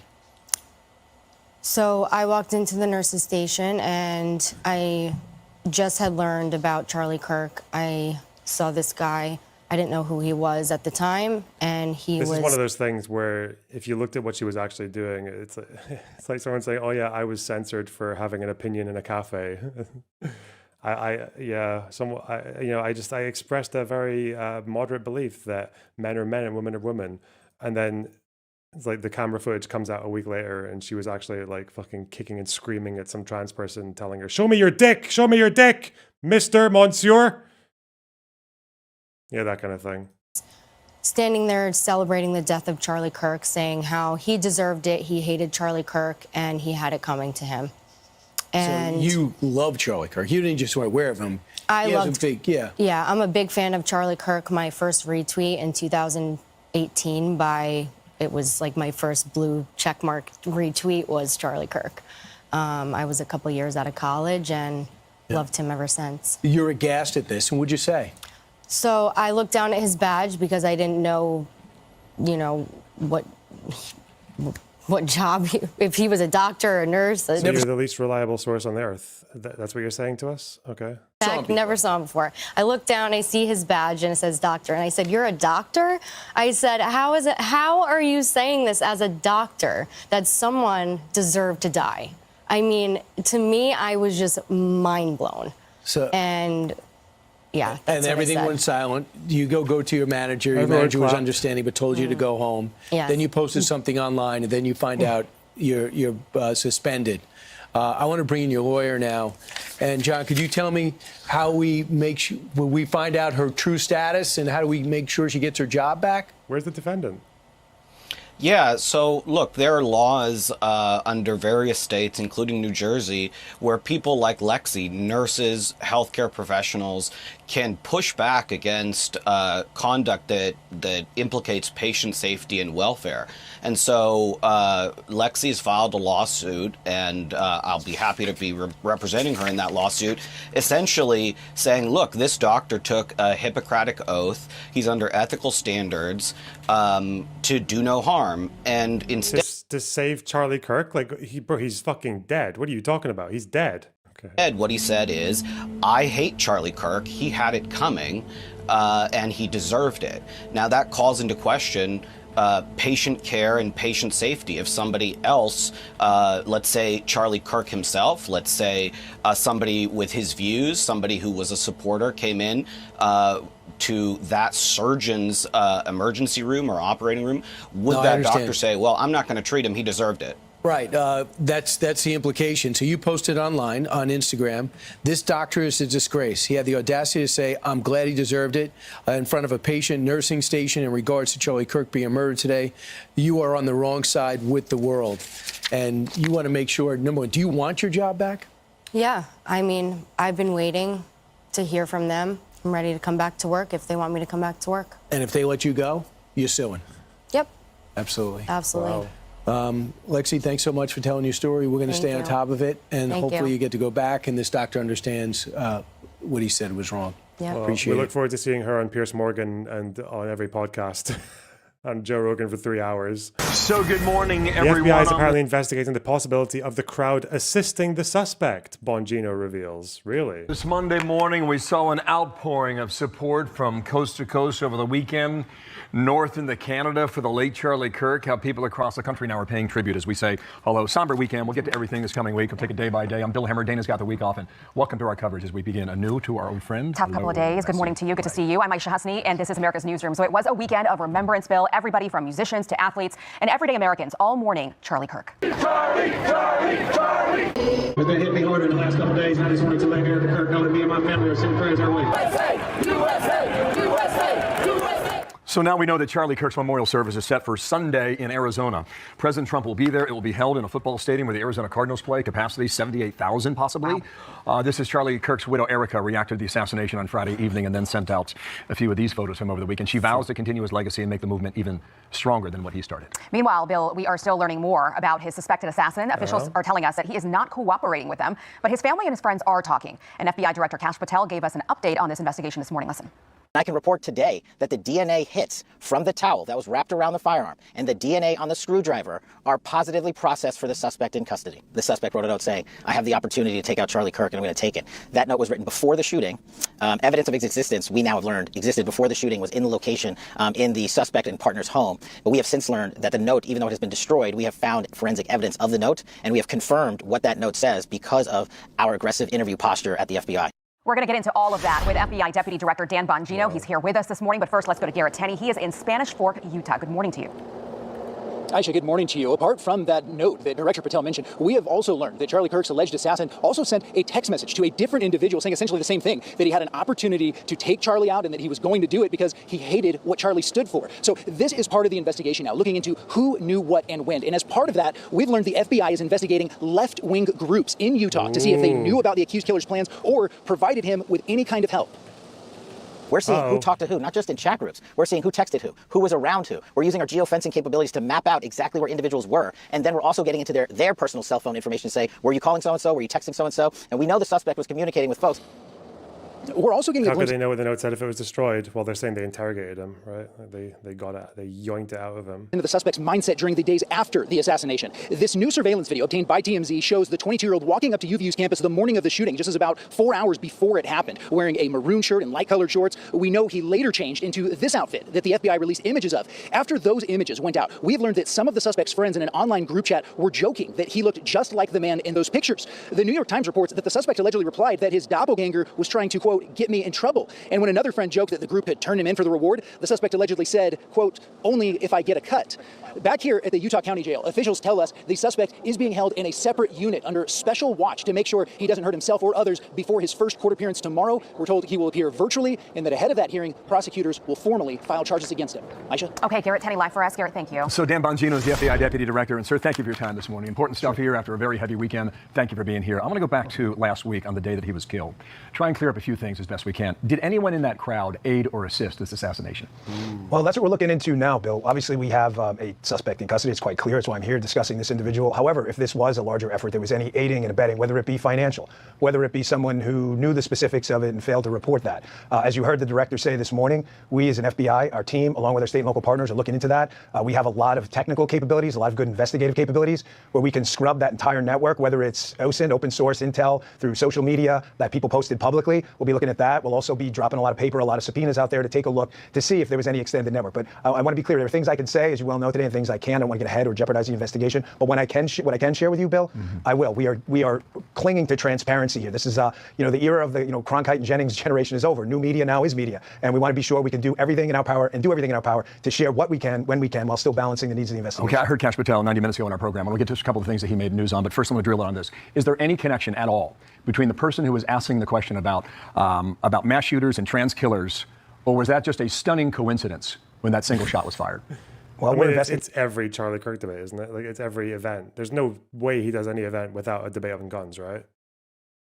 Gaining that, I don't want to say conclusively right now if there was a connection or not. Charlie was known to speak out about these issues. He was a powerful voice. It's not terribly uncommon for him to get questions like that. However, we are looking into that. Any potential connection here. Okay, so we're going to scrub. I'm not drawing conclusions from your answer, but you're saying it's a possibility. Is that what I hear you saying? We're looking into everything, Bill. There's not going to be a stone left unturned if there was anyone involved who aided or abetted. Wow, I can't say that in strong enough terms. Every single FBI asset on this team is being applied and used in this investigation. Okay, after he fired that single fatal shot, we've got the video of him jumping off the backside of the building. Right. Where is the gun when he drops 15 feet I'm down going to the ground? probably suggest that the rest of this video is nothing. It just seems like he's saying we're leaving no stone unturned. That's boring. We can skip this one, right? We can skip this one. Thank you. Thank you. Rubio is going to crack down on foreigners celebrating. Wow, foreigners. Uh-oh. Secretary of State Marco Rubio is meeting... Oh, God. What even is this? What is this wall? Why? Why do they look at it? Prime Minister Benjamin Netanyahu in Jerusalem amid rising tensions there following Israel's strike on Hamas leaders in Qatar. Our nation's top diplomat sitting down with Fox News in an exclusive interview with Jillian Turner. She is live in the Holy City now. Good morning, Jillian. Hi from beautiful Jerusalem. Aisha, Secretary of State Marco Rubio just sat down with me for an exclusive and wide-ranging interview. He broke the news that he's going to head to Qatar next after he leaves Israel to sit down with officials there as they hash out a response to Israel's surprise attacks last week. But he also made very clear that we have that got put on the fucking back burner thanks to this event. Shit. Probably need to look at, because Qatar, the Arab countries discussed potential responses yesterday, I think. There's an interview on CNN with the Qatari PM. There's a bit to do there. I think it's almost for sure that pretty much all the targets survived, right? Like they didn't get any of the main targets. Here, halfway across the world, his thoughts are still very much at home. He announced to us that he plans to revoke the visas of foreigners who are seen celebrating or otherwise glorifying Charlie's assassination. Take a listen. The visas. To this country, we should not be giving visas to people who are going to come to the United States and do things like celebrate the murder, the execution, the assassination of a political figure. We should not, and if they're already here, we should be revoking their visa. Why would we want to bring people into our country that are going to engage in negative and destructive behavior? Sure. Before Fox News sat down with Rubio, he had spent 2 hours one-on-one with Prime Minister Benjamin Netanyahu this morning talking about the Israeli assault on Gaza City. Rubio is here to signal President Trump's ironclad support for Israel. He says he visited the Western Wall yesterday where he prayed alongside the Prime Minister. Rubio's trip to Doha also comes as Qatar right now is holding an emergency meeting with allies to decide on a response to Israel's shock attack last week. Mr. Secretary, that by traveling to Doha while they are holding these meetings, the Prime Minister here is going to feel not snubbed because you just met with him, but feel sort of... Our relationship with Israel is not going to be affected by any of this. We're going to continue to be strong allies and partners. The president, as the president said, he wasn't happy with the way things went down. That doesn't mean we're going to stop being their partner and their ally. But our message, both here in Jerusalem and also in Doha, will be what it's been consistently, and that is, despite, we're not diminishing it, we're not asking you to ignore it. Amazing. Okay, cool. Strike details on his family has collectively told investigators that he subscribed to left-wing ideology, and even more so in these last couple of years. And he had a text message exchange, he the suspect, with another individual, in which he claimed that he had an opportunity to take out Charlie Kirk, and he was going to do it because of his hatred for what Charlie stood for. Well, FBI Director Kash Patel on our air about 2 hours ago now. More about Tyler Robinson, 22 years old, Utah native, described as quiet and very smart. Apparently scored a 34 out of 36 on his ACT. Also had a scholarship at one point. Was living with a male to female transgender partner in southwestern Utah. No criminal history, according to state records. Family and friends say it became more political and more angry in recent years. More on that as we dissect the story. Reportedly talked in disparaging terms about Charlie Kirk and at least a day's, week, or week. The fucking evidence board, man, it's so cringe. They're recalling the Glenn Beck days, the Glenn Beck glory days. Before he showed up on campus there in Utah, registered to vote, no party affiliation. The bullet case inscription, you heard this from last week. One of them said, "Hey, fascist, catch." What's this all mean? Robin Drake, retired FBI special agent. Robin, thanks for coming back, and hello to you today. So we've heard from the FBI Director, Kash Patel. What did you take from what he had to say in that interview today? Then I'll get you on Dan Bongino next. Go. Yeah, absolutely. So Kash was really, really good on doing a few things. He's talking about the investigation, and which is really good, you know, talking about this arc of this online radicalization that he had. And it's also kind of showing all the transparency that the FBI is now having, which is really good because we want open, honest communication, transparency, and an element of vulnerability, which I'll get into on Bongino in a second, to re-instill some trust and faith in our organizations, which were lost over years. But really going into the amount of leakage that this individual had, and you said that he was described as being quiet, which is kind of interesting because we were getting so much data and details on what his thoughts and ideas were. And so that's what I really got from the... Okay, so from Dan Bongino, he made a point of saying that we're early days right now, and there's a lot they're still trying to figure out. Here is from Bongino 30 minutes ago here on our show. There were people in his network, friends and family, who had stated that he had become more political, that he had become, at some parts, I believe some of his coworkers had stated that he had kind of detached himself when the topic of politics came up and walked away from them. Family members said he'd become more political, leading us to believe that this ideology had infected him and had taken over. Yeah, it hasn't happened, but are you starting to think that there could be more arrests in Utah? Yeah, there definitely could, but as you know, the deputy director was saying, there's a lot more investigation to go on here. But what's really striking to me is that he was surrounded by a lot of people in his life that obviously had a lot of groupthink and a certain way of thinking, which was very, very healthy, very communicative. And then as he started distancing himself from that, he's going to get that validation from somewhere else. Hence, we go to the online radicalization. And really, when we think about online radicalization, Bill, it really comes down to one simple thing. It's where curiosity dies. And so he got entrenched into that mindset, and anything that's going to go against it and against how he saw himself and as he saw his partner is what he's going to start escalating towards rage, hatred, discontent, and obviously violence. I picked up, you gave some commentary to our producers before the show, and you talked about his lack of curiosity. But that was very interesting, how you're trying to get inside of his mind here. A feeling of superiority and rigidity of thought. How so? Yeah, well, that's what we're seeing. So it's actually just him saying what he's doing. So we can see it in his statements. We can see it in, and that's why I think he really targeted Charlie Kirk here, is because Charlie was a very curious person. He is very set in his mindset and what he believed in, obviously, but he's always asking discovery questions. And so this is what this individual, this horrible assassin... Discovery questions. God, the fucking whitewashing is so stupid. He was a Christian. He was a devout Christian who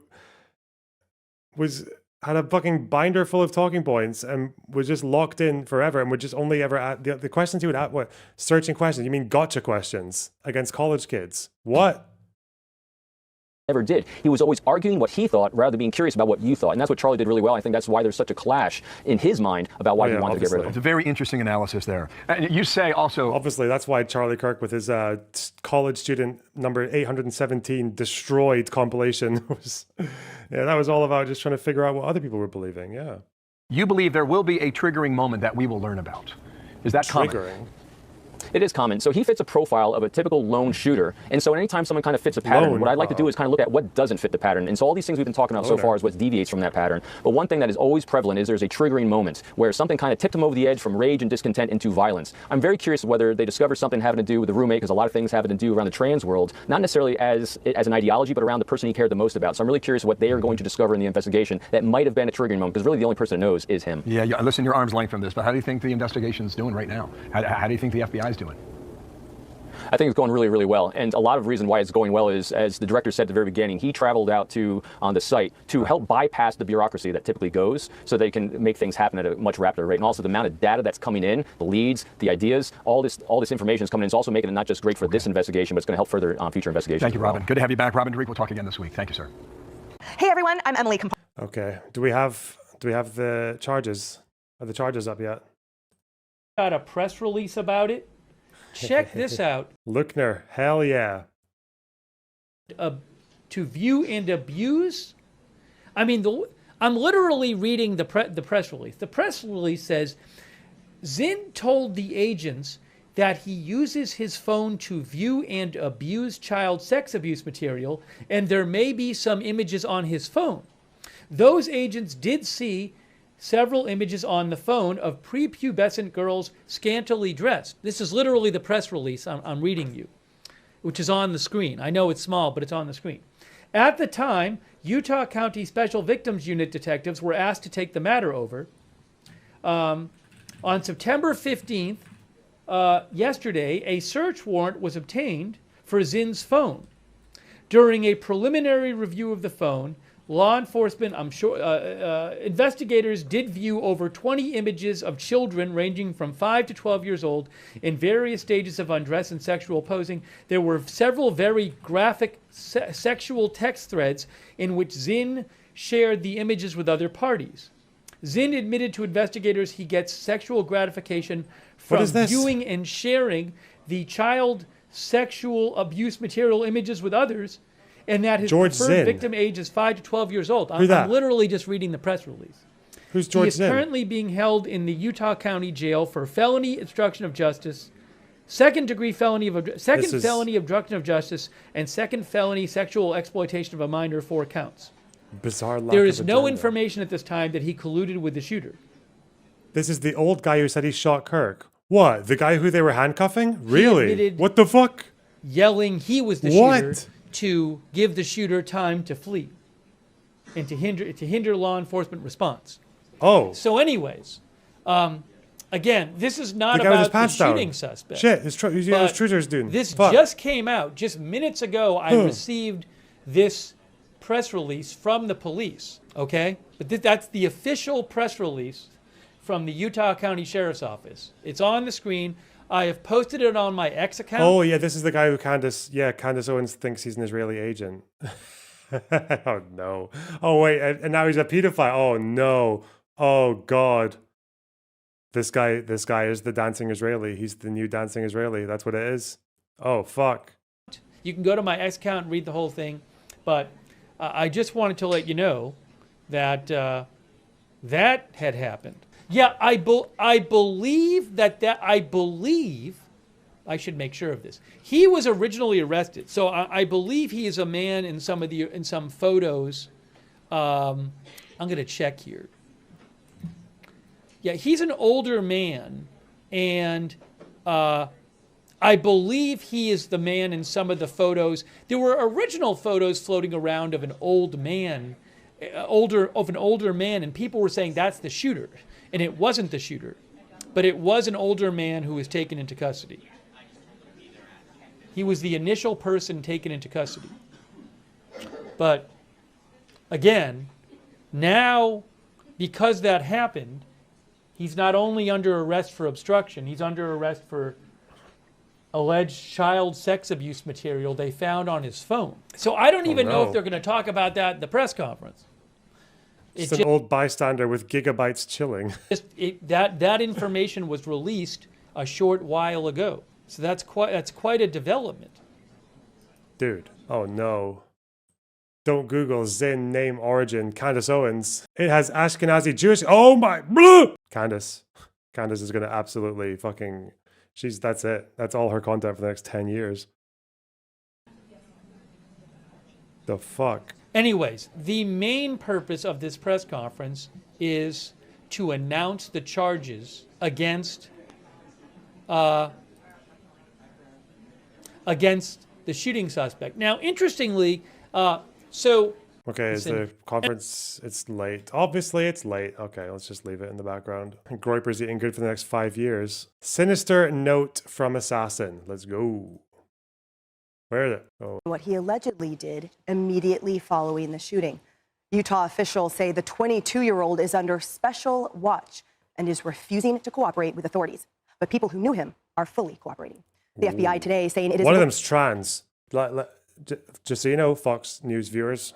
Looking into whether anyone in the crowd aided or abetted the suspect. And the FBI also revealing today that the suspect wrote a note penned before the shooting happened saying he had the opportunity to kill Kirk and he was going to do it. The state of Utah is expected to charge him tomorrow with aggravated murder as the Department of Justice is expected to file separate federal charges sometime today. Ooh. This is Outnumbered. Okay. I'm Emily Campagno here with my co-hosts Harris Faulkner and Kaylee McEnany. And also joining us today, Kaylee McGee-White, Independent Women Features Editor-in-Chief and Fox News contributor, and David Webb, host of The David Webb Show on Sirius XM Patriot and Fox News contributor. Now let's go to Garrett Tenney, who is alive outside of the Utah County Jail in Spanish Fork. Garrett. Emily, a big part of this investigation now is looking into who knew what about this shooting and when did they know it. We have learned that the alleged assassin told at least 2 individuals that he was planning to kill Charlie Kirk because he hated what Charlie stood for. One of them was in a text message. The other was in a note the suspect left for his romantic partner at their home in southern Utah. Here's FBI Director Kash Patel describing that note this morning. The suspect wrote a note saying, I have the opportunity to take out Charlie Kirk and I'm going to take it. That note was written before the shooting. Evidence of its existence, we now have learned, existed before the shooting, was in the location in the suspect and partner's home. That romantic partner who is cooperating with investigators is a male transitioning to a female. And you'll remember Charlie Kirk was shot right after being asked about trans mass shooters. Investigators are trying to determine if that was just a coincidence or if the person who asked that question was somehow involved. This new surveillance video obtained by TMZ also shows the 22-year-old walking to UVU's campus the morning of the shooting. You can just tell that 10 years from now, this will be referred to as a trans mass shooting, because they have so few of them. I think people will do that. They'll just refer back to this as a trans shooting. Hours before it happened, wearing a maroon shirt and light-colored shorts. We've also learned the FBI is investigating left-wing groups in Utah to see if they had any kind of heads up about the assassination plot or somehow helped the suspect, since his family told investigators he subscribed to left-wing ideology that had become more extreme over the past couple of years. Here's FBI Deputy Director Dan Bongino. They probably are saying it now. We're looking into everything, Bill. There's not going to be a stone left unturned if there was anyone involved who aided or abetted. I can't say that in strong enough terms. Okay, Every give me single the FBI opinion asset on give me the suspects' opinions. potential radicalization. The first is details.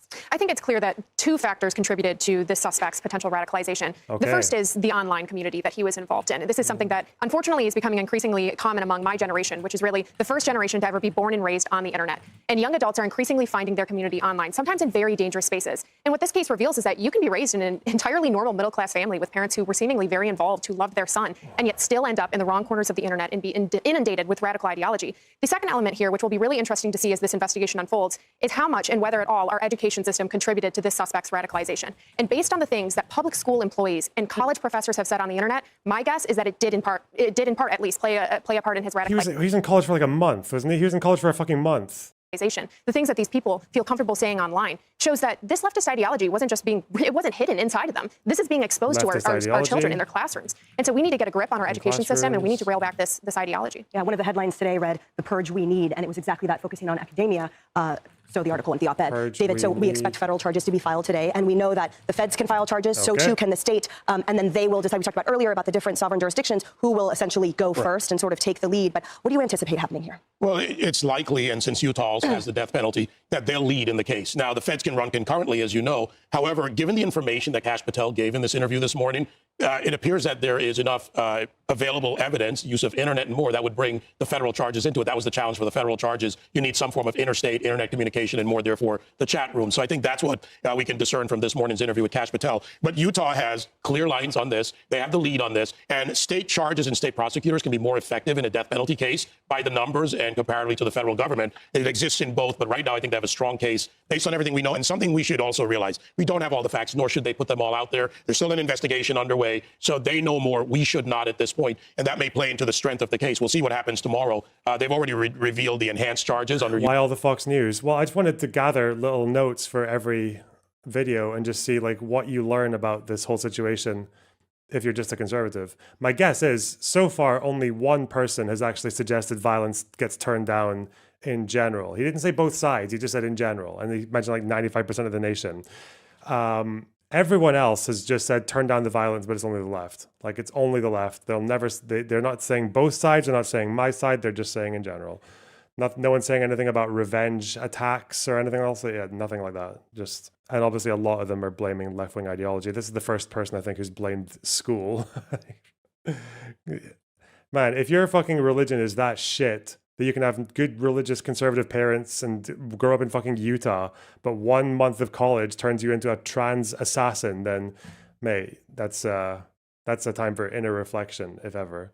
Utah law, and they're Pull pretty yourself strong. up. And the investigation that David mentions, Harris. So as we noted earlier, the suspect is not cooperating at all, but that person's inner circle and those he interacted with are. So what is your takeaway from that? So I want to piggyback off of something you said, Kaylee. I think that there's always been some existence of people aren't like their parents and their family. They come out, they end up, criminals, whatever. They didn't do what they were raised to do. But you make an excellent point.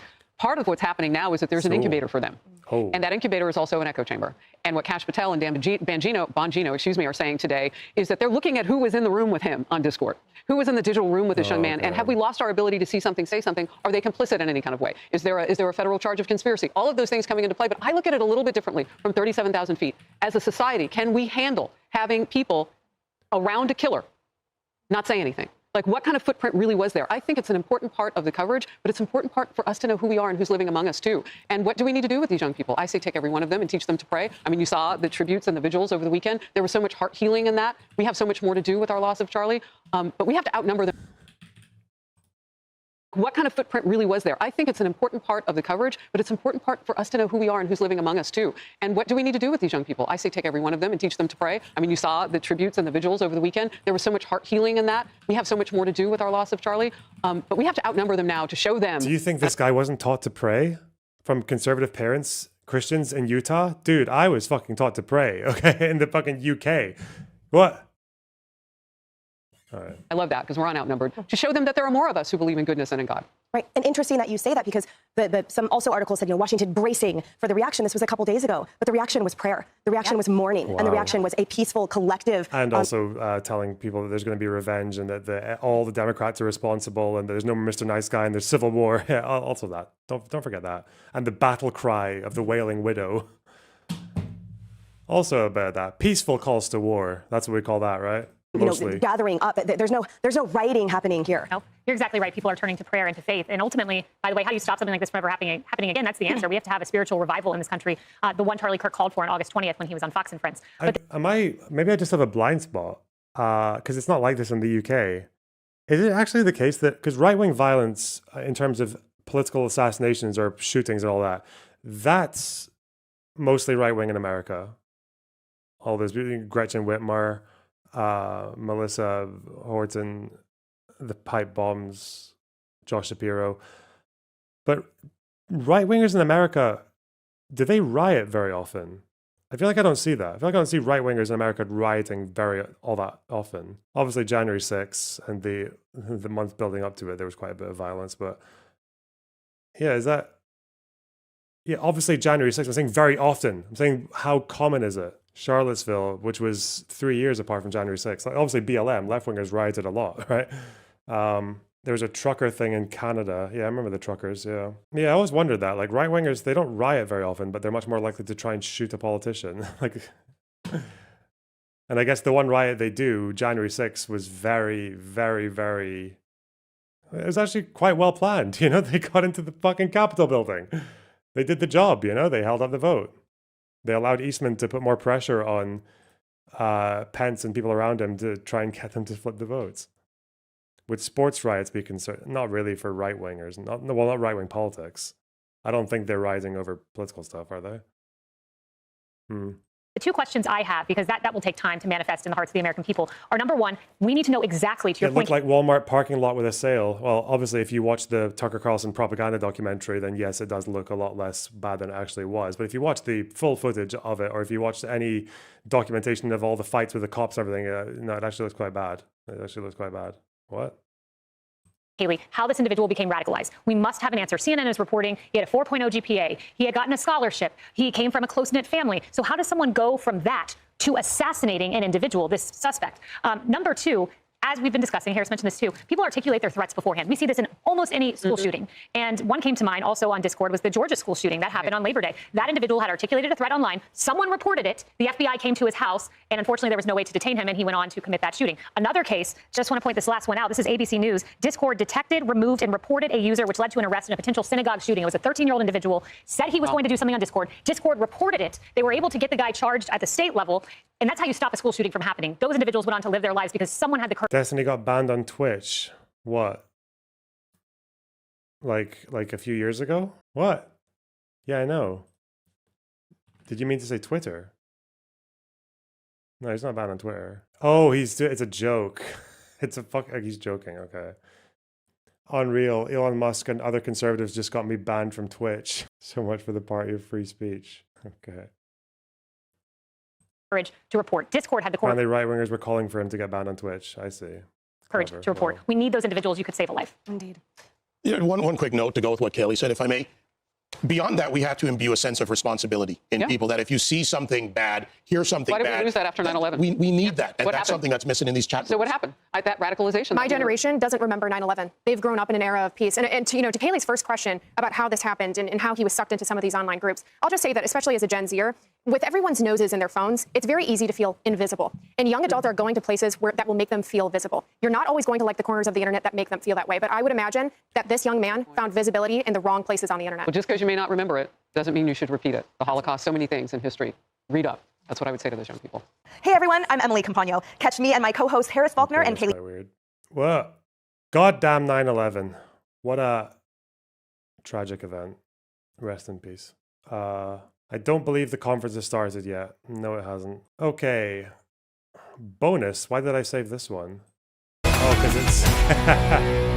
Yeah, I had to do this one. Trump was asked if he would rule out striking the mainland of Venezuela, and he didn't answer. President Trump not ruling out the possibility of strikes on Venezuela's mainland amid rising tensions between the two nations. Madeline Rivera is in Washington with details for us. Hey, Madeline. This is certainly something to watch, Ainsley. There's been a military buildup in the Caribbean. USA. 5 American F-35 fighter jets were spotted landing in Puerto Rico on Saturday. A source familiar with the issue told Fox earlier this month the Pentagon is deploying 10 stealth fighters to Puerto Rico to fight drug trafficking operations in the region. Wow. Now it appears the president is not ruling out the chances that the situation might escalate. Do you think we will start doing strikes on the mainland, Venezuela? But we'll see what happens. Look, Venezuela is sending us their gang members, their drug dealers, and drugs. It's not acceptable. So you airstrike them? What the fuck? It doesn't make any... Since when? Has this been... How often has this been a thing where there's a drug issue at the border and they bomb them? What the fuck? Don't you just... I thought people just impounded ships and arrested smugglers. No? Why is this a military? It doesn't make any fucking sense. I don't know. Why does his voice sound weird? I don't know. The impenetrable borders? Apparently not, eh? Tensions with Venezuela have been ramping up after the U.S. conducted a deadly strike in the region on September 2nd against what they say was a drug vessel from Venezuela being operated by a narco-terrorist organization. President Trump has also repeatedly criticized last year's elections in Venezuela, extending Nicolas Maduro's leadership. Yesterday, he also did not rule out the possibility of ousting Maduro. Last week, the president suggested the U.S. is not seeking regime change. Ainsley. All right, Maddie, thank you so much. One even more Fox News on YouTube. Well, he doesn't need regime change. He's clearly not seeking regime change because Maduro is going to use this opportunity to stay in power for even longer. More emergency powers, I guess. Why not? If he even is capable of getting any more. Ooh, breaking. They're doing the charges. Abuse material. Huge. That was found on his phone as a result of him being taken into custody and law enforcement asking to look at his phone. Does the cartel terrorist classification make sense to you? It doesn't at all to me. No, it's just that thing. It's that like your life is kind of boring, like not much is going on, so you just need something interesting to happen. So it's like, drug trafficking? Okay, let's just call it terrorists. If you want to read the press conference about that, if you want to read the press release about that, I have posted it on my X account, @Lookman. Now, supposedly, there are going to be some more details released today, because in the previously, I saw an interview with Governor Cox of Utah, where he said that on Tuesday, when the charges were announced, we would be getting more details. And they're going to be releasing a charging document, I believe, with more details. Hanyel, the 5 p.m. court appearance is going to be live streamed. All right, hold on. It looks like is this going to maybe start right now? Well, no, not yet. Yeah, he's supposed to make a court appearance around 5. Wait, is this a troll? Is this a troll? This has to be a troll, right? I don't know how to fix this. I don't know how to tighten this. What the fuck is wrong with this piece of shit? There's no screw for this part, and I've tightened this as much as I possibly can. Maybe I should loosen it and then tighten it more. I don't get it. I don't get this part of the thing. Fuck. It's still quite loose. All right, whatever. So I just saw this in a fucking Discord, so I don't know if it's real. Apparently this is him saying, sorry, bad news, it was me. I'm sorry for all this. I'm surrendering through a sheriff friend in a few moments. Thanks for all the good times and laughs. You've all been amazing. I don't know if this is verified, where the fuck this came from, but obviously I tried looking for their Discord name, and 2024, is this real? Surely nah. Different number. I'm not, no. Never mind, no. Nah, this is troll. That's not real. This is Ken Klippenstein. Yeah, we're not committed to that. Fuck that. p.m. Eastern time. Hold on, it looks like it's about to start. Let's listen in. Okay, ladies and gentlemen, we're about to begin. My name is Richard Pyatt. I'm the communications manager for Utah County. I'm working with the Utah County Attorney, Jeff Gray, as he handles this case and as the county deals with the publicity surrounding this case. We appreciate your being here. Jeff will enumerate the charges and detail what the county's findings are up to this point, and then he will take questions. The number of questions may be limited, however. I may cut it off. I may assist him in helping to pick the people who are asking the question. We just ask that you keep the questions to the process of what we're talking about and refrain from asking questions that speculate or get into the political dynamic of the case. For Utah County, this is a murder case, and we're trying a murder case. We're trying to keep the questions to that, but I understand that you're under pressure and have a lot of different questions, and we'll try to answer them. We're joined today by our sheriff and our prosecution team and our county commissioners. Jeff is going to be the only one speaking right now, and I'll introduce right now County Attorney Jeff Gray. The murder of Charlie Kirk is an American tragedy. Charlie Kirk was murdered while engaging in one of our most sacred and cherished American rights, the bedrock of our democratic republic, the free exchange of ideas in a search for truth, understanding, and a more perfect union. It is also an offense against the state and to the peace and enjoyment of the people of Utah and of all those who visit here. But Charlie Kirk's murder also strikes a more personal and intimate chord. Charlie Kirk was first and foremost a husband and a father to 2 beautiful young children. He was a son, he was a brother, and a friend. Like all murders, the senseless and needless taking of Charlie Kirk's life has shattered the lives of those he loved and those who loved him. To Charlie's wife, Erica, his 2 young children, his parents, his family, and his friends, I express my sincere condolences and offer my heartfelt prayers on your behalf. I also want to express my concern for everyone who was at Charlie's Turning Point USA event at the Utah Valley University, and all who have been impacted by this tragedy. As county attorney, I am charged with bringing justice to those who offend our laws. I am charged with bringing justice for those who are harmed. I am charged with bringing justice for Charlie Kirk.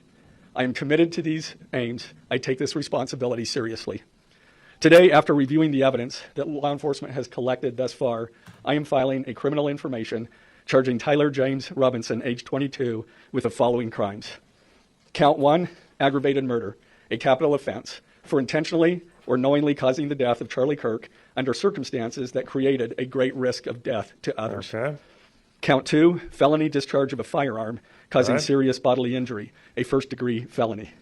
The state is further alleging aggravating factors on counts 1 and 2 because the defendant is believed to have targeted Charlie Kirk based on Charlie Kirk's political expression and did so knowing that children were present and would witness the homicide. The state is also charging defendant with count 3, obstruction of justice, a second-degree felony for moving and concealing the rifle used in the shooting. Yeah.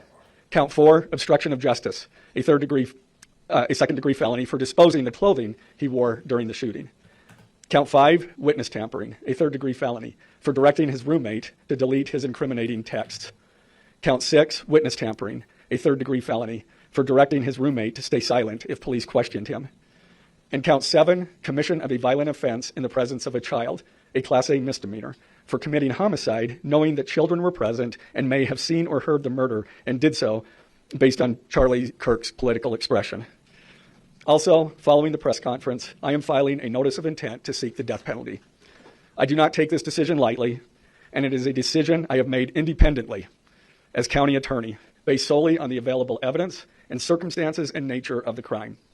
Because we are seeking the death penalty, the defendant will continue to be held without bail in the Utah County Jail. Turning to the 10-page information, these are the allegations. Well, guys, there's no zealous monkey on any of the .gg's. Not one on Destiny, Vosh, Zanderhol, Demon Mama Keffels. Okay. There is a zealous in DGG from 2018, but they're not saying much. They're just saying Monka, love you chat, Destiny. He loves us, be honest and wholesome. So, nah. The only zealous monkey I can see was one who joined the Vosh server last year and didn't say anything, with a different number next to their name. On September 10th, 2025, at approximately 12:23 p.m., Charlie Kirk was shot and killed while speaking to a large crowd on the campus of Utah Valley University in Orem, Utah. Police I don't have Hassan's Discord, so I can't check that. Found the suspected murder weapon, a bolt-action 30-06 rifle, nearby. Over the next approximately 33 hours, police conducted a manhunt for the shooter until the evening of September 11th, 2025, when Tyler James Robinson surrendered to police at the Washington County Sheriff's Office. DNA consistent with Robinson was found on the rifle's trigger. After shooting Mr. Kirk, Robinson hid the gun, discarded the clothing he wore when he fired the rifle, and told his roommate to delete incriminating text messages and not talk to police. Children were present at the time of the shooting. The shooting. Turning Point USA, a nonprofit organization founded in 2012 by Charlie Kirk, organized a public outdoor event to be held at noon on September 10th, 2025 at UVU. The event was the first in a series of similar events to be held at college campuses nationwide. Mr. Kirk is a well-known conservative activist, famous for these type of events, where he discusses various political issues and debates with audience members. His events and comments have garnered a significant number of supporters and drawn the ire of many who disagree with his political views. The event at UVU was announced far in advance and garnered significant publicity and interest. Consequently, several hundred people attended. Mr. Kirk was interacting with the crowd before the event officially got underway. Then, at approximately noon, Mr. Kirk seated himself under a portable canopy behind a table and microphone. He began speaking to the crowd and fielding questions from attendees, a format Mr. Kirk commonly used at his events. Mr. Kirk allowed his questioners to approach a microphone positioned directly in front of him. Mr. Kirk's team members were very close to him on his right and left, as well as some behind his canopy and others at various close locations near him. The large crowd surrounded Mr. Kirk on three sides. Temporary metal fencing separated attendees from Mr. Kirk by only a matter of feet. Directly above and behind Mr. Kirk was the UVU Hall of Flags, an indoor walkway spanning several hundred feet with floor-to-ceiling glass windows which overlooked the plaza where Mr. Kirk was seated. People were in the walkway at the time of the shooting. Approximately 15 minutes into the event, Mr. Kirk was answering a question about mass shootings by transgender individuals when a gunshot rang out. The bullet struck Mr. Kirk in the neck. He slumped to the ground almost immediately. The bullet's trajectory passed closely to several other individuals beside Mr. Kirk, including the questioner who was standing directly in front of Mr. Kirk. Children were visible near Mr. Kirk's stage when he was shot. Mr. Kirk was rushed to a nearby hospital where he was declared deceased. The medical examiner's report is still pending. So UVU surveillance. So at the moment of the shot, a UVU police officer was watching the crowd from an elevated vantage point. As soon as he heard the shot, he began to scan the area for threats. Believing the shot came from a rifle because of its sound, he looked for potential sniper positions. He noted a roof area approximately 160 yards away from Mr. Kirk as a potential shooting position and rushed there to look for evidence. The suspected shooting position is adjacent to an open, publicly accessible walkway. To access the suspected location, a person must climb over a railing and then drop to the roof only slightly below. The UV officer climbed over the railing and down onto the roof. He then walked to the suspected shooting position and confirmed a clear shooting corridor between the position and Mr. Kirk's seat. He also noticed markings in the gravel rooftop, consistent with a sniper having lain on the roof, impressions in the gravel potentially left by the elbows, knees, and feet of a person in a prone shooting position. Police reviewed surveillance from the camera covering the roof and discovered that it recorded an individual dressed in dark clothing cross the railing from the public walkway and drop onto the roof at approximately 12:15 p.m.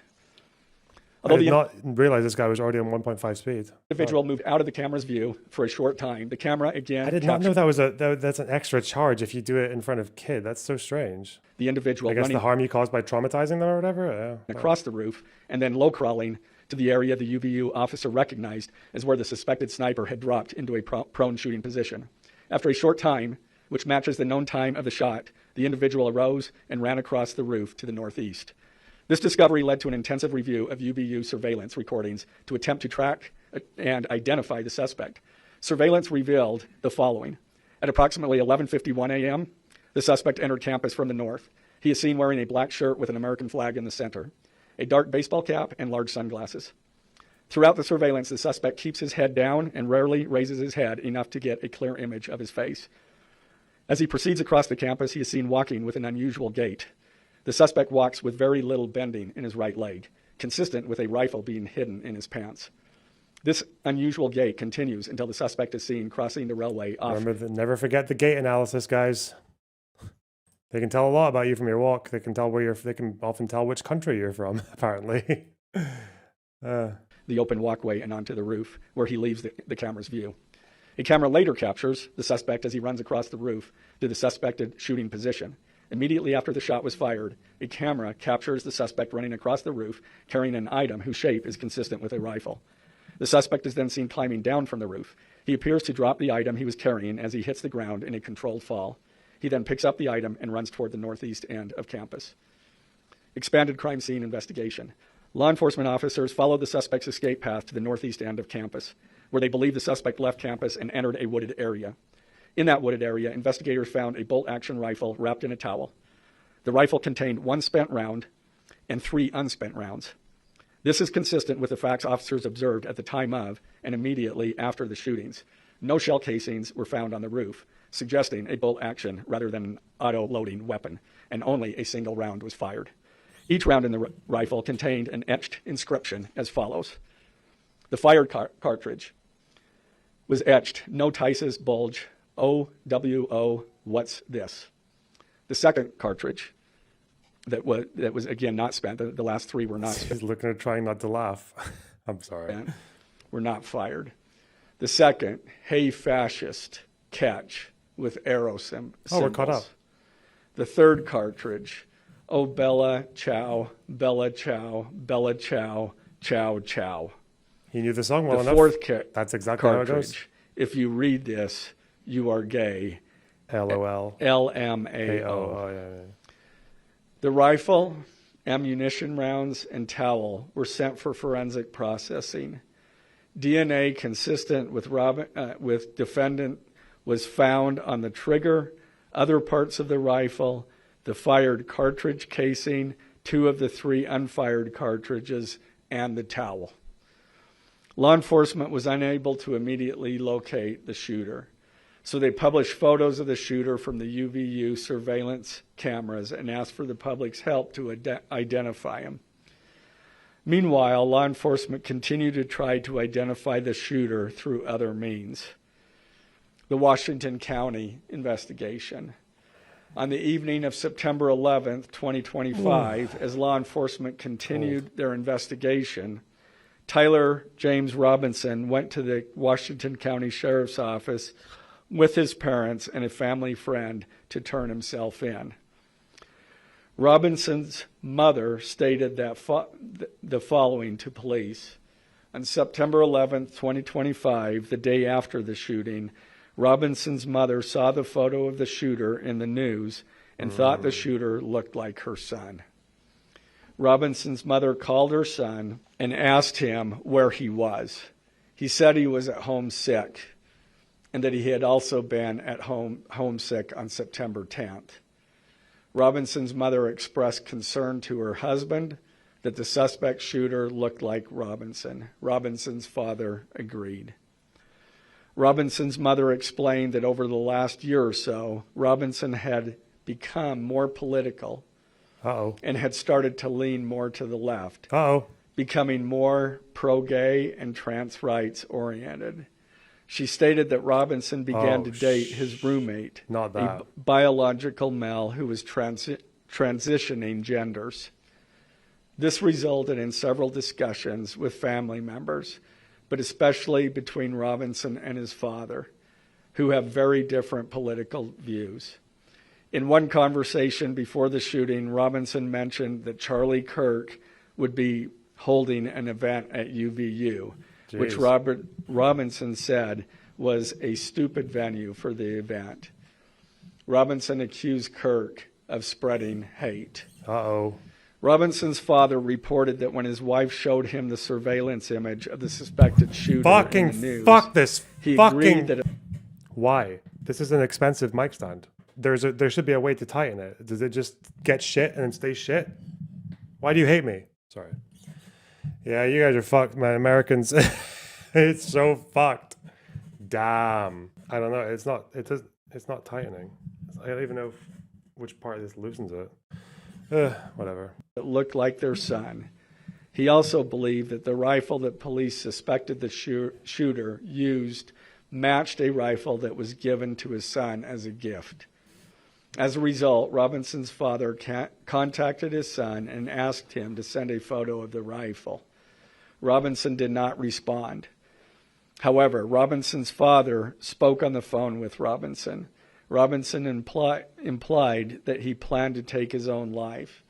Robinson's parents were able to convince him to meet at their home. As they discussed the situation, Robinson implied that he was the shooter and stated that he couldn't go to jail and just wanted to end it. When asked why he did it, Robinson explained there is too much evil and the guy, referring to Charlie Kirk, spreads too much hate. They talked about Robinson turning himself in and convinced Robinson to speak with a family friend who is a retired deputy sheriff. At Robinson's father's request, the family friend met with Robinson and his parents and convinced Robinson to turn himself in. The family friend spoke to police and reported telling Robinson that it would be best if he brought all evidence with him to the sheriff's office to avoid police having to search his parents' home. The friend also asked Robinson if he had any clothes that were related to what he did. Robinson replied that he had disposed of the clothes in different areas. The roommate. Police interviewed Robinson's roommate, a biological male who was involved in a romantic relationship with Robinson. The roommate told police that the roommate received messages from Robinson about the shooting. He's transgender, by the way, who's one of the transgenders. Just so you know, this person who didn't do anything is trans, guys. Transgender. One of the transgenders. Didn't do anything, but the trans. And he did provide those messages to police. On September 10th, 2025, the roommate received a text message from Robinson which said, "Drop what you're doing. Look under my keyboard." The roommate looked under the keyboard and found a note that stated, quote, "I had the opportunity to take out Charlie Kirk, and I'm going to take it." Police found a photograph of this note. Wow. The following text exchange then took place. After reading the note, the roommate responded, "What? You're joking, right?" Robinson, "I am still okay, my love, but am stuck in Orem for a little while longer yet. Shouldn't be long until I can come home, but I gotta grab my rifle still. To be honest, I had hoped to keep this secret till I died of old age. I am sorry to involve you." Roommate, "You weren't the one who did it, right?" Robinson, I'm sorry. Roommate, I thought they caught the person. Robinson, no, they grabbed some crazy old dude, then interrogated someone in similar clothing. I had planned to grab my rifle from my drop point shortly after, but most of that side of town got locked down. It's quiet, almost enough to get out, but there's one vehicle lingering. Roommate, why? Robinson, why did I do it? Roommate, yeah. Robinson, I had enough of his hatred. Some hate can't be negotiated out. If I am able to grab my rifle unseen, I will have left no evidence. Going to attempt to retrieve it again. Hopefully they have moved on. I haven't seen anything about them finding it. Roommate, how long have you been planning this? Robinson, a bit over a week, I believe. I can get close to it, but there is a squad car parked right by it. I think they already swept that spot, but I don't want to chance it. Robinson again, I'm wishing I had circled back and grabbed it as soon as I got to my vehicle. I'm worried what my old man would do if I didn't bring back Grandpa's rifle. IDEK if it's had a serial number, but it wouldn't trace to me. I worry about prints. I had to leave it in a bush where I changed outfits. Didn't have the ability or time to bring it with. I might have to abandon it and hope they don't find prints. How the F will I explain losing it to my old man? Only thing I left was the rifle wrapped in a towel. Remember how I was engraving bullets? The F in messages are mostly a big meme. If I see notice bulge UWU on Fox News, I might have a stroke all right. I'm going to have to leave it. Holy that really fuck. effing sucks. Judging from today, I'd say Grandpa's gun does just fine, IDK. I think that was a $2K dollar scope. Wink, wink. Robinson again. Delete this exchange. Again, Robinson, my dad wants photos of the rifle. He says Grandpa wants to know who has what. The feds released a photo of the rifle, and it is very unique. He's calling me, RN. Not answering. Robinson, since Trump got into office, my dad has been pretty diehard MAGA. Robinson, I'm going to turn myself in willingly. One of my neighbors here is a deputy for the sheriff. Again, you are all I worry about, love. That came from Robinson. Roommate, I'm much more worried about you. Robinson, don't talk to the media, please. Don't take any interviews or make any comments. If any police ask you questions, ask for a lawyer and stay silent. The search for Robinson's residence. Police executed a search warrant on Robinson's residence. During that search, police discovered a shell casing with etchings like the etchings found. Oh, stop. So, okay, fuck me. I'm just thinking, oh God, the position that he put that his partner in. Because now, just so you guys know, it doesn't seem like the roommate really is saying anything celebratory, nothing encouraging, but the fact that she didn't immediately go and turn and call the cops and say, I know where he is, I'm gonna get it.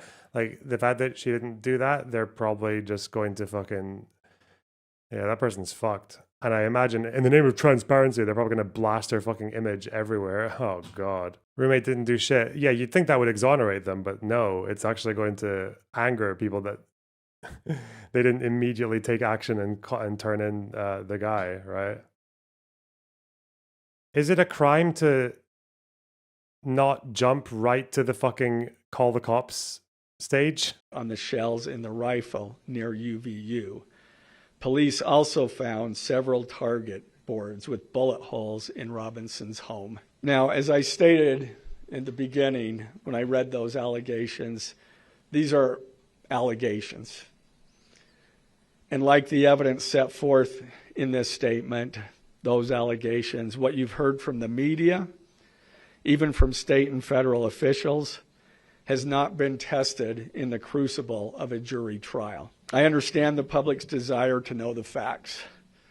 My own family members have pressed me for information. Why are we reluctant to share the details of the investigation? Yeah, it's not a crime. That's what I would have thought. It can't be a crime to not report a crime, because I think most people who witness crimes don't report it.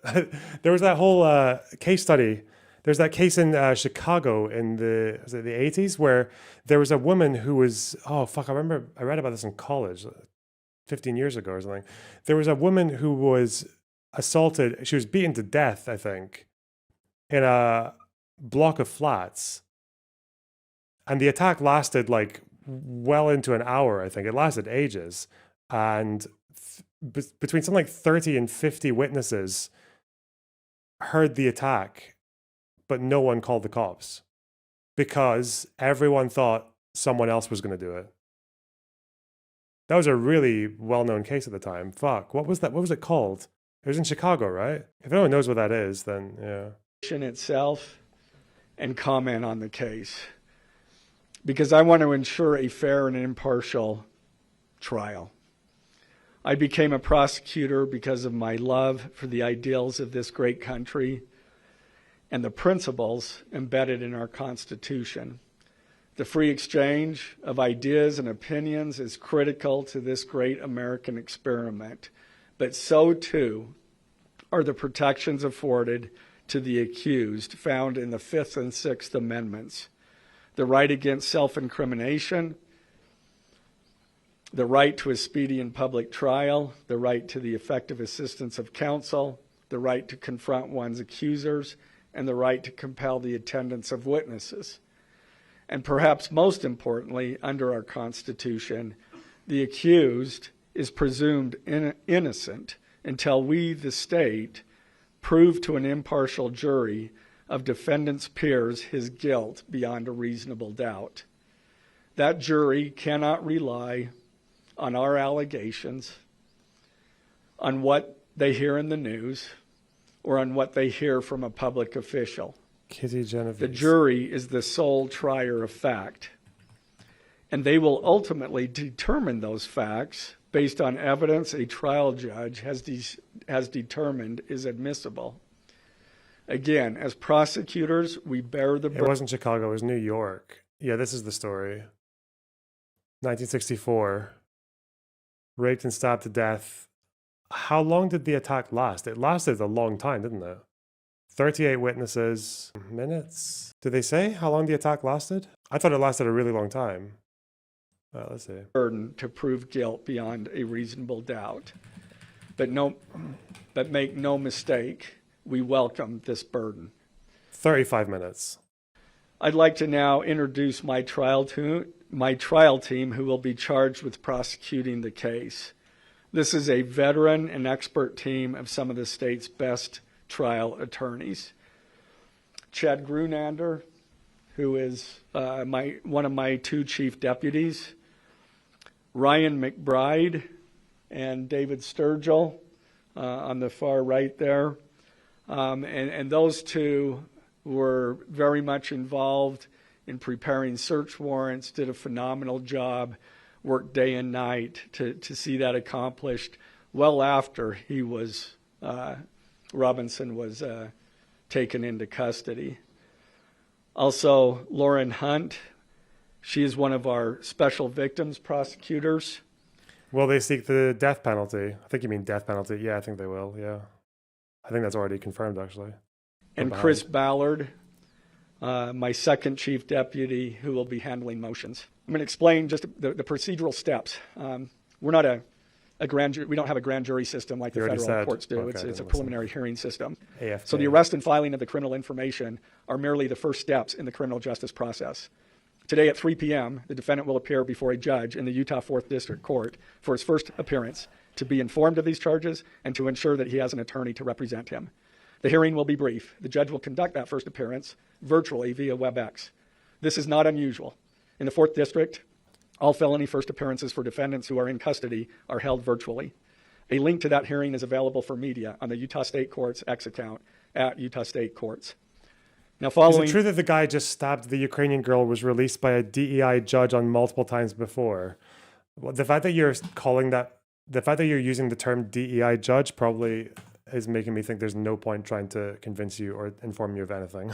But okay. Defendant's first appearance, he will be entitled to a preliminary hearing. At that hearing, the state will be required to show probable cause that defendant committed the crimes. The purpose of the preliminary hearing is not to determine guilt, but simply to assure the court that the prosecution has enough evidence to proceed to trial. If a judge finds probable cause and binds the case over for trial, an arraignment hearing will be held. At that hearing, a judge will again inform defendant of the charges against him and require him to enter a plea to each charge. The next step following the arraignment is an opportunity for the parties to file any relevant motions and then ultimately the trial itself. This case has generated a tremendous amount of interest across our nation and even the world. The public's desire for information is understandable, but it bears reiterating that this case will be tried in a court of law consistent with our Constitution, not the court of public opinion. Thus, we will only discuss the case with the press occasionally. It will not be a day-to-day or even week-to-week occurrence, but we will only do so in a manner as not to jeopardize the fair trial process. Before I conclude, I want to express my appreciation for the tireless work of our local, state, and federal law enforcement officers. They have an extremely difficult, dangerous, and often thankless job. I'm proud to acknowledge the exceptional work they do every day, and particularly their work on this case. It was truly a marvel to witness. Their skilled work and dedication have brought us to this point. I'm also grateful for the leadership demonstrated by Bo Mason, the Commissioner of the Utah Department of Public Safety, FBI Special Agent in Charge Rob Bowles, Utah County Sheriff Mike Smith, our local police chiefs, and Felice John Vitti, the acting U.S. Attorney for the District of Utah. I'm also grateful for the support of our Governor, Spencer Cox, and our Attorney General, Derek Brown, who is standing behind me today and has offered his support and resources as we proceed to trial. Finally, I want to thank our Utah County Commissioners, Amelia Powers-Gardner, Brandon Gordon, and Skylar Beltran. They too have pledged to assist with the resources needed to successfully prosecute this case. I will now take a few questions. For questions, ladies and gentlemen, just really fast, if you could identify yourself and what organization. Yes, thank you. Okay. Well, they are still they actually leaked the Discord logs, man. They released the logs. That's about as online as you get. Are they going to show us pictures of them? That would be quite wild. Ugh. Fuck me. It's an undergoing investigation. They haven't ruled that out.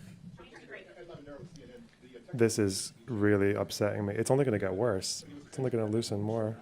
Should have used redact. I don't have that information. Hey, nice one.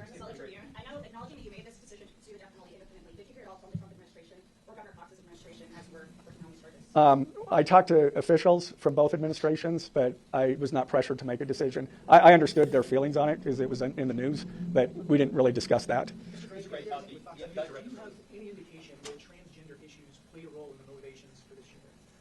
I'm going to stick to what I just stated in my public, in our information. I think that is pretty much set forth there. That's great. Ben Winslow, Fox 13 News. Just asking, are you planning to file additional charges against anyone else in connection with this? Again, we don't have any information at this point of additional suspects, but I know that our law enforcement agencies are continuing to follow leads. This is kind of impressive, actually. Fucking Breitbart. Breitbart have reported that Destiny's been banned from Twitch. He's doing Dan Clancy a favor there, isn't he? Incredible. A number of people are being investigated and interrogated. So it seems that there are people who might be up for possible. Yeah, I'm not. Was it lone wolf, or could this be part of I can't comment on that. I'm not aware of all their investigation. I just know that these agencies are continuing to investigate this case and follow all leads. That's up to the feds.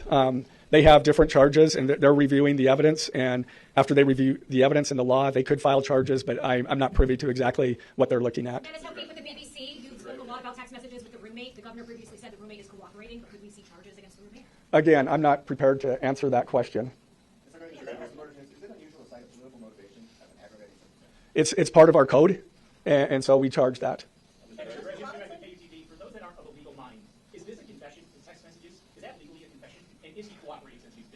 Ultimately, a judge will determine that at trial. And cooperation. Has he spoken at all? Has he been cooperating? Again, I'm not going to comment on that. Any statements at all?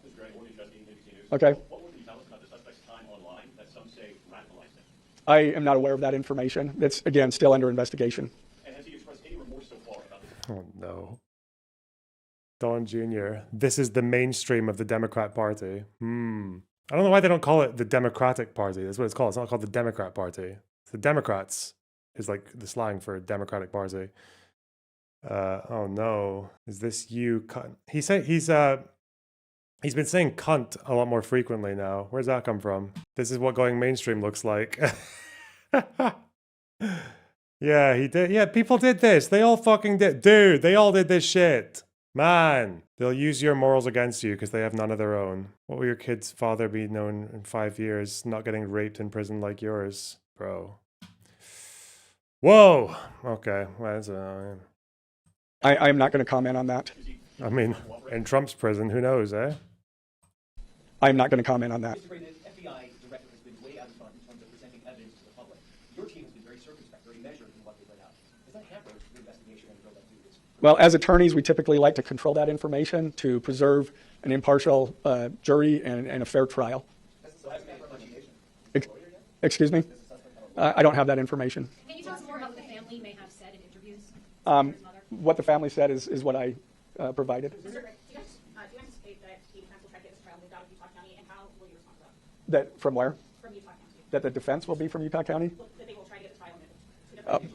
I couldn't predict what they're going to do. You said any of this suggests that the timing of the shot and the question that was asked about mass shooting transgender, is that more than coincidence? That will be for a jury to decide. Mr. Gray, you're confident that the roommate had no part of this attack whatsoever? Again, I'm not going to comment on the evidence. But the evidence so far, does it show any involvement? Again, I'm not going to comment on other than the facts that or the evidence that we've gathered so far. I don't know if an impartial jury is feasible here. Well, they did it with Kyle Rittenhouse, right? And with Rittenhouse, they had to vet so many jurors to find out if there was anything fucking biased about them before. Didn't they have to do? They had to go through quite a lot of people, didn't they? It'll be like that. They would have had to just go through so many people to make sure they actually had a vetted jury. It's okay. Remember, I don't believe so. This is part of a public document. All of you guys are like political fucking animals, retards, okay? Most people aren't. Most people are not. That we have to file as we file a criminal information. We have to file a probable cause statement. That's a public document, and so we're comfortable with that. Are his parents and the roommate still cooperating? I'm not going to comment on that either. The FBI has said that the suspect had a hatred of Kirk. What else can you share about that? I can't share any more than what I've already said. This was an incredibly precise shot. Do you have any evidence that he went places to practice or had to practice movements before the shooting that's giving you insight into how he prepared? The evidence that I'm willing to share is what I just read in our statement, and it's in the information. I think we're going to have to cut it off there. Uh-oh. Okay. Yeah. Why? I'm not going to comment on that. Okay, thank you, ladies and gentlemen. Okay, so we just got a lot of information, and I actually have the charging document right here. So in a moment, I'm going to show you this charging document, and we can read over that information. Charging. If you give me 1 second here, I'm just going to post something. But I have that document with basically. I think all of you know that fucking President Sunday. What the fuck? the charges will be available online. We're in the final stages of processing that, and they'll be available on the Jesus Utah County. Christ! Jump scare. President Sunday jump scare. Charging document full. Give me the full charging document. Where is it? Where is it? Yahoo. Why is it always Yahoo that has this shit? I hate it. Why it's so difficult to find the original documents for these things. Why did they just send me to a bunch of news articles? Why? Why are you doing that? Oh my god. Oh, some of these American court documents I can't get in the UK directly. Or they're harder to find. If anyone has the charging document, can you smash it into me, please? Well, I'm not going to switch to a VPN now because it would disconnect my stream. Prick. Cunt! Oh! Charging document. Charlie Kirk shooting suspect. Come on. And why is it that mainstream press never links the documents that they're quoting from? Why do they not do that? It's so stupid. Why? Can we not modernize? Can we not go drama festo style where all the receipts are there, please? Is it not just better that way? What? I hope your VPN subscription doubles in price. Wow. What? So you can donate more to me? That's actually quite nice of you. Which VPN do you recommend? Proton, probably. Pirate software drama. There's so much to keep up. I would never catch up to that. No idea. What do we have here? I think you're going to have an unbelievable fourth quarter, and we're really excited about it. Your sister, Ivanka, was on last week. And I know she was very close to Charlie Kirk. He was a friend of yours as well. Yeah. When I talked to Ivanka about it, I said, your dad, was it a centimeter? Was it? I mean, we can argue about it, but it was the turn of the head that we could have had a similar situation. Where do we go from here? I'm sick and tired of seeing bullets flying at people's heads. It's insane. On both sides. It's insane. Well, I don't know. I mean, right. Yeah, of course, both sides, but I don't really see the bullets flying in one direction. It's happened, but not on your social media feed, eh? You don't see all the fucking Democrats who have been attacked in the last 2 years. Fuck's sake. I hate them. They're so fucking minging, man. They're disgusting. What? Well. It's fucking boring, man. If they want a civil war, okay, but it seems like they just want to be able to keep on popping at Dems while no one does anything back to them. They just want to be put in the ring with the tiny little fucking dwarf. Call it a fair fight. Thanks for the $5 on PayPal, whoever you are. Thank you. They're cry bullies. Wow, well done. Careful with the word hate. I know, right? I might be spreading hatred. It's really bad. Why is your lighting so androgynous and gay? I don't know. I can't find any other color scheme that works with my fucking face. I don't know. Lonerbox wants Hassan and Destiny jailed. True. Well, because I said it might be funny. That's not actually a fucking stream title, is it? No, okay. No, it's not. I just had an inkling. Just thought that would be a good stream title. Okay. What's my Reddit saying? Or my Reddit dicks? Ken Klippenstein. Well, why did this guy got all the access? The guy's a wanker. UN Human Rights Commission. Okay. Whatever. Databases. Okay. Let's see this. Fuck me. Do I read the comments? Oh my god. Nah, fucking hell. I'm not getting involved in that. I'm not getting involved in that. People are fucking mental. What are you doing? Clip it. How does he got a hold of this? What? How? Why are you the guy? Helldivers, politics, Biden. Wait, did he vote? Wait, who's this? I'm going to eep pretty soon. Oh yeah, it's typical fucking Discord Zoomer fuck. Oh, he was called Bed Boog Inspector. Bed Bulge Inspector. What is that? Is that what he was going for there? Wait, let me just give me a minute. Give me a minute. I'm just scanning some Discords. No, nothing in my Discord. Thank you, God. All right. Should we check Russell? You know, we might be doing some breaking news here. Right? Who knows? Original research. Bed Boog Inspector. Okay. All submit. No results. No results.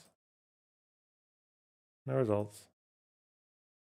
No results. I mean, we'll know, right? If it's okay. Our on the ground journalism has turned out absolutely nothing. Well done, guys. Well done. Hassan scrubbed his Discord. What, like in the last hour or today?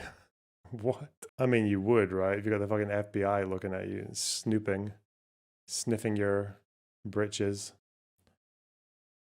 Whew. Okay. Oh, look who it is. Certain cases, you've seen times where someone could be charged with maybe a lesser crime, maybe a misdemeanor or something. If they just was that the AG in? We get that. Are they just leaving his fucking chair there? It's so stop. Stop fucking with me. Soy Pill is debating on Adam. You do. If maybe you see it as you're killing a baby, but an level of understanding that the other person who's pro-choice doesn't see it. They don't see it as, a life in the same way that you do. They don't see it in quite that capacity. And that you should, even if you in your heart of hearts believe that it's killing a baby, that you should have the awareness that, okay, I understand how insane that is if I go out there and say that the left is perpetuating the largest genocide in human history by killing X number of babies. It's very 1 + 1 = 2 on terms of like how that's very easily could lead people to engage in violence. And maybe you can get away with it until people do start engaging in violence. But if people do, then you need to bring it back. You need to calm it down. You need to tamp down on it. But If you want to live in a that society situation, where we don't what would you murder each advocate for other. then? Like if they look, let's say I'm a pro-lifer, I think that abortion is murder, right? Like this is just a fact to me. And the thing is, again, there's no like consensus, so this is very just as valid as my thing for various reasons. Just because someone bombs an abortion clinic or like, you know, tries to go after a doctor or this Tiller guy, right? Now I have to say, well, abortion isn't murder anymore. Like I have to change my opinion on it, or I just can't talk about abortion. Like, what are they actually supposed to do in that situation? And why are they now responsible for accurately describing, hey, I think this is murder, right? Like what are you actually supposed to change? Okay. Solid. It's not actually a bad question. I don't know why I'm being mean. It's not an unreasonable thing to ask. Like the whole thing about violent rhetoric, like, okay, what if you actually believe that the person you're talking about or is pro-murder? You know, are you just not allowed to say it because you might cause violence? What if you genuinely believe Trump's a fascist? Like, could you just not say it, even though some people might take it as a call to arms? Oh, the Tommy Robinson fucking dick sucking is so... I cannot believe this is a thing, man. I thought he was done in like 2019 because he got jailed for the 17th time. And it just became the most obvious thing that all this politics shit was just like kind of becoming a fundraising drive for his coke habit, you know? And now he's doing all this fucking nonsense. Oh, God. Trans. Okay, great. Son Piker. Dude. 16 hours, Patrick bet David. Tough to debate this. This world is run by retarded dads. That's it. This world is run by very annoying, retarded dads. Dads who used to have ultimate authority before kids could Google what they were saying. They would just tell you whatever the fuck, and you would just had to sit there and take it, ram it down your throat, mixed up with your fucking spaghetti and meatballs. But then internet came, and then they got fucked, and they were like, what do we do? Guys, the dads, the council of dads, what happens? And then they were like, you know what we should do? If you can't beat them, join them. Let's start making infographics on Facebook and Twitter. Yes. We're so back. Let's make all of our random fucking opinions look like they came from the internet. And the next generation won't even notice. Fuck me, man. The Council of Dads. They've made it. They've overpowered us. U.S. Ministry of Truth. Of course, because these are the people who are setting the discourse, right? These are the people who are in charge of national discourse in America, right? These guys. The authoritarian left, the USSR party, they're the ones who are deciding. What? Listen, you guys thought I was bad faith towards Hassan, which I wasn't. You thought Ethan was, or you thought Destiny, bro. Just you fucking wait. You want to see what an actual Hassan Piker problem looks like? Here we go. You will forever regret that you didn't listen to the guy who actually views the context and separates the actual retarded takes from the ones where it's just a bad clip. Those days are gone. You're in God's hands now. Let me think. I do more Fox. Finish our Fox journey. Well, we know that the attorney warns that America has reached a tipping point. Okay. season to get ready for the midterm elections is really already on. I don't even know when they end running for the next one. Pennsylvania Senator John Fetterman has a warning for his fellow Democrats in the midterms. My party is acting in a way they have forgotten. They have forgotten one of the reasons why we lost in 2024. Some of the most extreme things were weaponized against that. And now some people think now we have to double down on those things, or we must become more progressive or more extreme. That's absolutely not true. We are living in the backlash of a lot of the things and the mistake that we have made as a party. Wow. Your party was so fucking well behaved. Oh God, he's so gross. Fucking hell, man. What's wrong with that guy? Doesn't he have like brain damage? Doesn't he have like brain AIDS? like accelerated brain aids. What's his problem? I don't know anything about Fetterman. I just apart from when he says something stupid for 10 minutes. Stroke. Okay, yeah. So mental aids. Yes. Okay. I mean, that guy just knows how to say it. Just say it. I don't think they listen to him on the left, though. A recent Washington Examiner column with this. I mean, what did I just hear him say? Blaming the Democratic Party for accelerating rhetoric. They got Kirk killed. Yeah, really. Are the Democrats, are they the ones who are yapping about fucking... Who talks about, who's more obsessed with trans issues? Who's more passionate about trans issues between the Democrats and the Republicans? It's the fucking Republicans. They're talking about like a party of mutilating children and the Democrats are to fuck off. Fuck off. Anger, lack of leadership, and unpopularity plague the Democrat Party. Power panel now. Mehek Cook, attorney and RNC surrogate. Megan Hayes, former Biden director of message planning. Great to see you both. Mehek, I'm going to start with you. You hear Senator Fetterman there, and he's giving an honest assessment of his own party. Honest, yeah. I say I doubt they listen. Fetterman blames Harris, you nailed DNC it. Look, I think for- America has hit a tipping point today. Live free or die. Choose I can't America spell. or Sorry. radicalism. And the light in the Democrat Party today is John Fetterman. He is specifically telling the radical left and Democrats today, if you continue to double down on failing policies that led you to 2024, then you're going to continue to lose the majority in 2024. Policies. Trump had concepts of a plan and Democratic policies lost them the election. Man. 26, and that's exactly where Democrats are today. And when it mattered most, that tipping point that I just talked about, Democrat Kathy Hochul endorses Mamdani. She specifically endorses a man that wants to defund the police, abolish ICE. They continue to sow recklessness and chaos. And I have a question for Democrats today. What does Kathy Hochul and Mamdani say to Chandra, who was beheaded by a machete? Do you now support these reckless policies and sanctuary cities in Dallas, Texas, and across America when President Trump is delivering a gold standard, a place where you can bring back civility and common sense through the D.C. blueprint in every single one of these blue cities? Look, I will add to some of what you're saying. You've got Zohran Mamdani here and the person they call the Midwest Mamdani in Minneapolis, Omar Fattah, who's running, who's a communist. I mean, there's no way around. It's like when you had AOC and Ilhan Omar and they were like, they're taking over the Democratic Party. And now they've got two. They're so excited that after 6 years, they've got two new names that they can fucking ramble about. Oh, fuck, mate. How big is the United States Congress, mate? How big is it? It's fucking huge. Around these things, right? So, Megan, what do you do with these people in your party when some of those who are seen as the establishment, like a Kathy Hochul, governor of New York, say, yeah, I'm with you?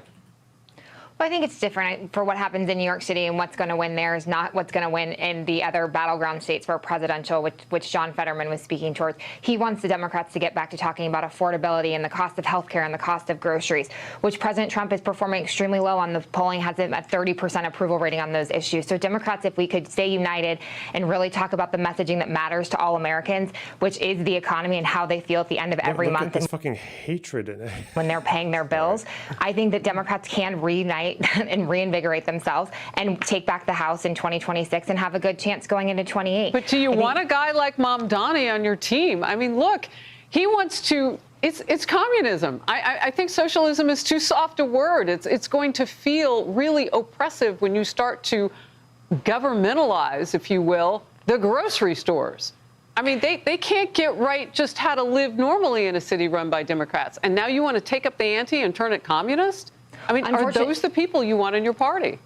So unfortunately, I'm a moderate Democrat, as you know, we've talked about all the time, and that's not who I would vote for as mayor if I lived in New York City. But we live in a democracy and we live in free elections. So people, if that's who they want, they can vote for him. What bothers me about Kathy Hochul endorsing is she didn't do it out of principle, but now it just seems disingenuous to do it now. Whether or not she agrees with him or not, it seems very governmentalize. Yeah, right. I don't know. What is there not just any? You understand that like. There's a reason you guys get obsessed with the same fucking three people because it's because the rest of the party is moderate left. Like they're not the same. Communism, just oh god, there's no aggression. It's like why does this person feel? She looks like she's trying to placate people who are at war with her. I don't understand it. I don't understand this dynamic. Like, why is there such a lack of conviction? I don't understand it. What? Very politically motivated to endorse him at this late stage in the game, because it's what do you do? Like, why didn't you do it earlier? So that's my question, sort of why she endorsed it. Seems very political and disingenuous. But I do think Democrats, if you stick to an affordability message, will resonate in those states that Senator Fetterman was speaking about. Well, you speak the truth on that. You know, the politics being played. New York Governor Kathy Hochul posted this as she finally endorsed Mamdani. New York City deserves a mayor who will stand up to Donald Trump and make life more affordable for New Yorkers. President Trump then posted this in response. Governor Kathy Hochul of New York has endorsed the little communist Zoran Mamdani running for mayor of New York.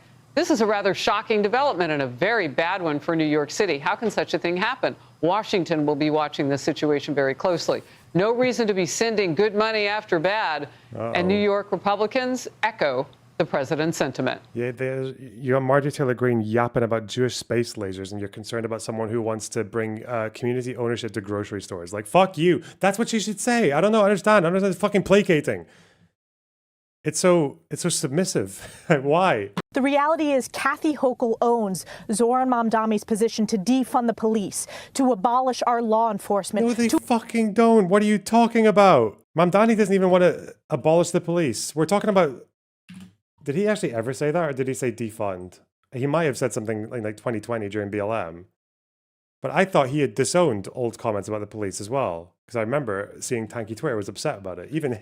Even Mamdani has already disappointed the crazy fucks on Twitter who actually thought that he was going to be the communist that Fox News says he's going to be. To abolish prisons, to abolish private health care insurance, to decriminalize... This is a mainstream Democrat she's accusing. Accuses mainstream Democrat Kathy Hochul of wanting to abolish the police and prisons. Wow. Sex workers. It is outrageous. She is so petrified of her far left that she is bending the knee to this communist. She owns him lock, stock, and barrel. Well, the support for Mamdani comes after a Democrat senator went after New York colleagues for not endorsing him. Many Democratic members of the Senate and House representing New York have stayed on the sidelines. That kind of spineless politics is what people are sick of. They need to get behind him and get behind him now. Wow, that's so violent. Mahek, excuse me. So Orwellian. Look, Karis, I think it's the say no evil, see no evil, and speak no evil. And today, the American people are saying, we want you to call out evil. And what Democrats are doing are continuing to double down. The fact that they cannot see that a socialist can take over New York, I understand it's an election, but this is a tipping point for Americans today. If New York can go socialist and radical, then so can America, because that is our financial center. Everything that Kathy Hochul says. I don't believe in moderate Democrats today. I'm sorry, Harris, because if you're a moderate Democrat, then you should be joining the Republican Party, because we're not for defunding the police. We stand with ICE. We stand with law and order. And by the way, we're not going to be able to afford anything if we can't make it to the grocery store. So every single person that wants to be a moderate today, there's no moderate Democrats. It's all about the Republican Party versus the radical left. All right, I want to give you a chance because I felt frames the entire thing. Yeah, are we going to get any pushback on that? Frames the U.S. political divide as Republican versus radical left. Wow, okay. Like that was a call out. You said you're a moderate Democrat. Megan. I just disagree. I don't think that people should not have health care, and I think that the wealthy people should be paying their fair share. I don't believe in socialism. I don't believe in defunding the police. So I do think that there is a see no evil, bro. I'm sorry for doing the phrenology, right? But she's actually this is like some fucking Satan shit going on here. What the fuck? Look at this glare. I don't think free or affordable healthcare is really the same as socialism or communism. And she's like, you fucking what? middle ground here, and I think that's part of the problem we're having in our country right now is most of the people are in the middle, and we're being held hostage on both sides by the extremes. And I think if we learned how to work together, we could actually do some really great things like some Congress is doing. Those are some tough words. Democrats being held hostage in the center. You just have to vote. She said both sides, you fucking retard. She's accused you of being held hostage as well, by the way, although it's more like a Stockholm case, because Republicans apparently just fucking love being held prisoner by Trump and love getting fed his actual slop every day. Seems like they're all quite happy with it, actually. And not for Mom Donnie, but we'll see what they do in New York. Great to see you both. Thank you. Outnumbered after the break. Hey everyone, I'm Emily. Okay, what else? The Five talking about the suspect, Pam Bondi, Ilhan Omar faces committee removal. Welcome to the Five. That was President Trump in the Oval Office signing a memo on sending the National Guard and other federal resources to crack down on crime in Memphis. He also spoke about the assassination of Charlie Kirk. He said the suspected killer was radicalized online. Officials say Tyler Robinson is not cooperating, but his family and friends are. FBI Director Kash Patel and Deputy Dan Bongino giving an update on the investigation.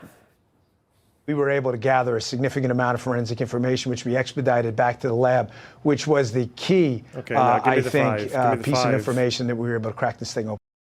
Investigation. Turning toward the light, Erica Kirk is picking up the mantle. She's carrying it forward, and that light will always beat the darkness you were just looking at. Jesse, the FBI investigation, a lot has been made aware to the public as this is ongoing. But they've widened the probe now, as we heard through Kash Patel and Dan Bongino. They've widened this probe to some of these pro-trans groups, these online groups. And a big question, too, will become, did they know that he was going to be taking this action? Did they know in advance? Right. So we all figured there was going to be a trans angle. So the guy was dating a trans man, There's always whatever that means. Trans angle. And was this killing? Whatever that means. Oh God. Did the trans groups know a romantic overture? The goal is pathetic, chat. That's true, actually. I'm putting in a lot of hard work here with these fucking Fox wankers. What are we? 1 out of 10. Fucking hell, man. That's the second goal of the day. Chat, the goal. What am I doing this for? Am I doing this for free or just for the ad money? What? Unacceptable. Wow. To impress this trans boyfriend, we don't know what was the motivation, but we do know that most of these trans shooters are lone wolf, mentally ill savages. This is not the case here. There might have been co-conspirators. There might have been people with foreknowledge of the attack. Did he have a cell, a little cadre of crazy people that knew this was going to happen and gave him aid and comfort? I think the investigation will show that. And he's only saying this because the trans shooter isn't trans. he's like, okay, fuck, it's a cis. Okay, we need to. How do we rope the trans people in? Well, they must have. Oh, maybe they must have been a cell or a cadre. He's like starting with the conclusion and he's working back from it.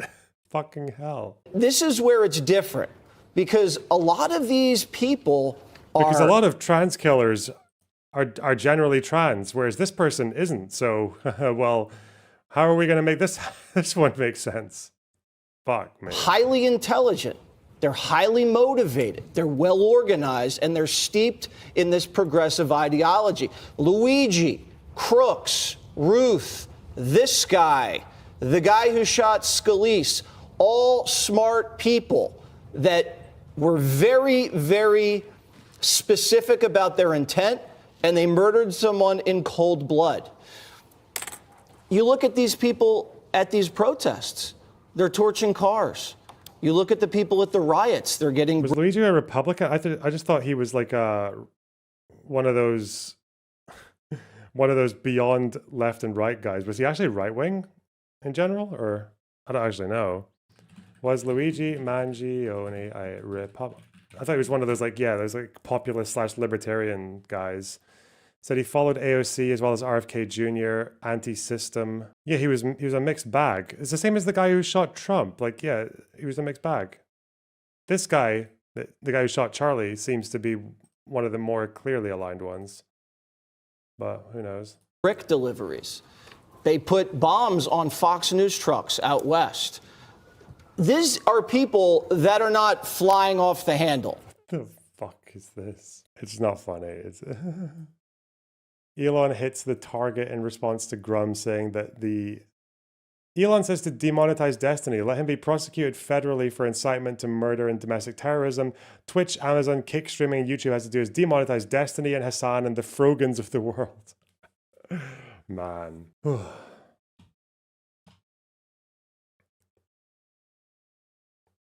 Okay. This is very well organized, and you want to say, okay, well, let's just come together. Well, how do you come together with someone like that? If they're hell-bent on murder, if they've chosen violence as a strategy to advance a political agenda. What, Charlie you mean the lone wolf or the trans cadre or like who? What? No one's asking you to come together with the trans, well, the killer or their trans partner, really, but okay.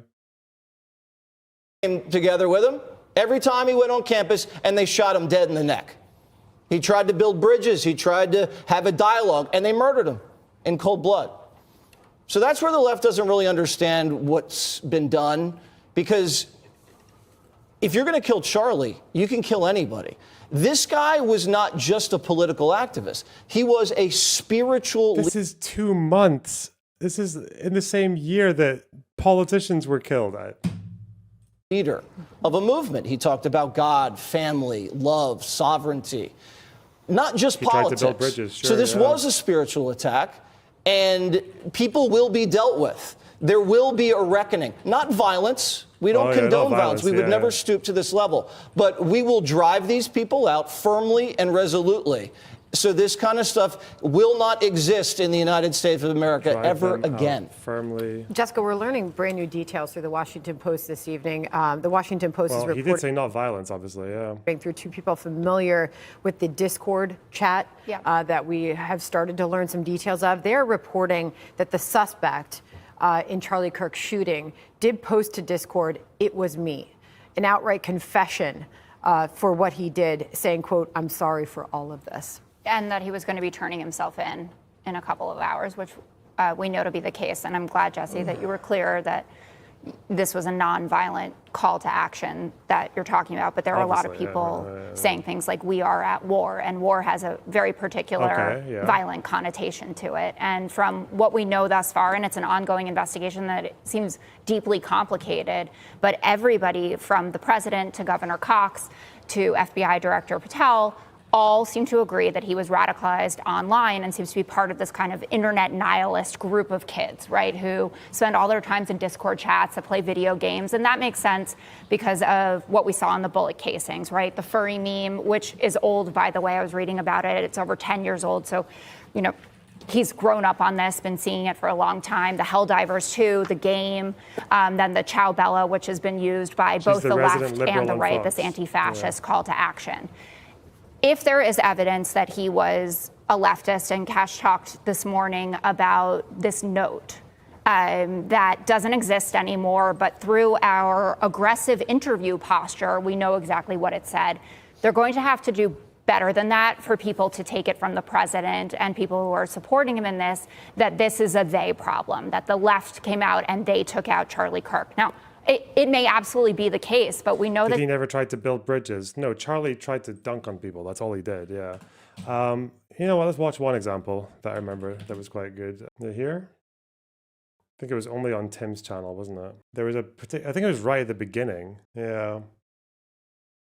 Much more. So I just want to just play into the irony here that I'm the one criticizing the pharmaceutical companies, and you're the one defending it. About COVID, right?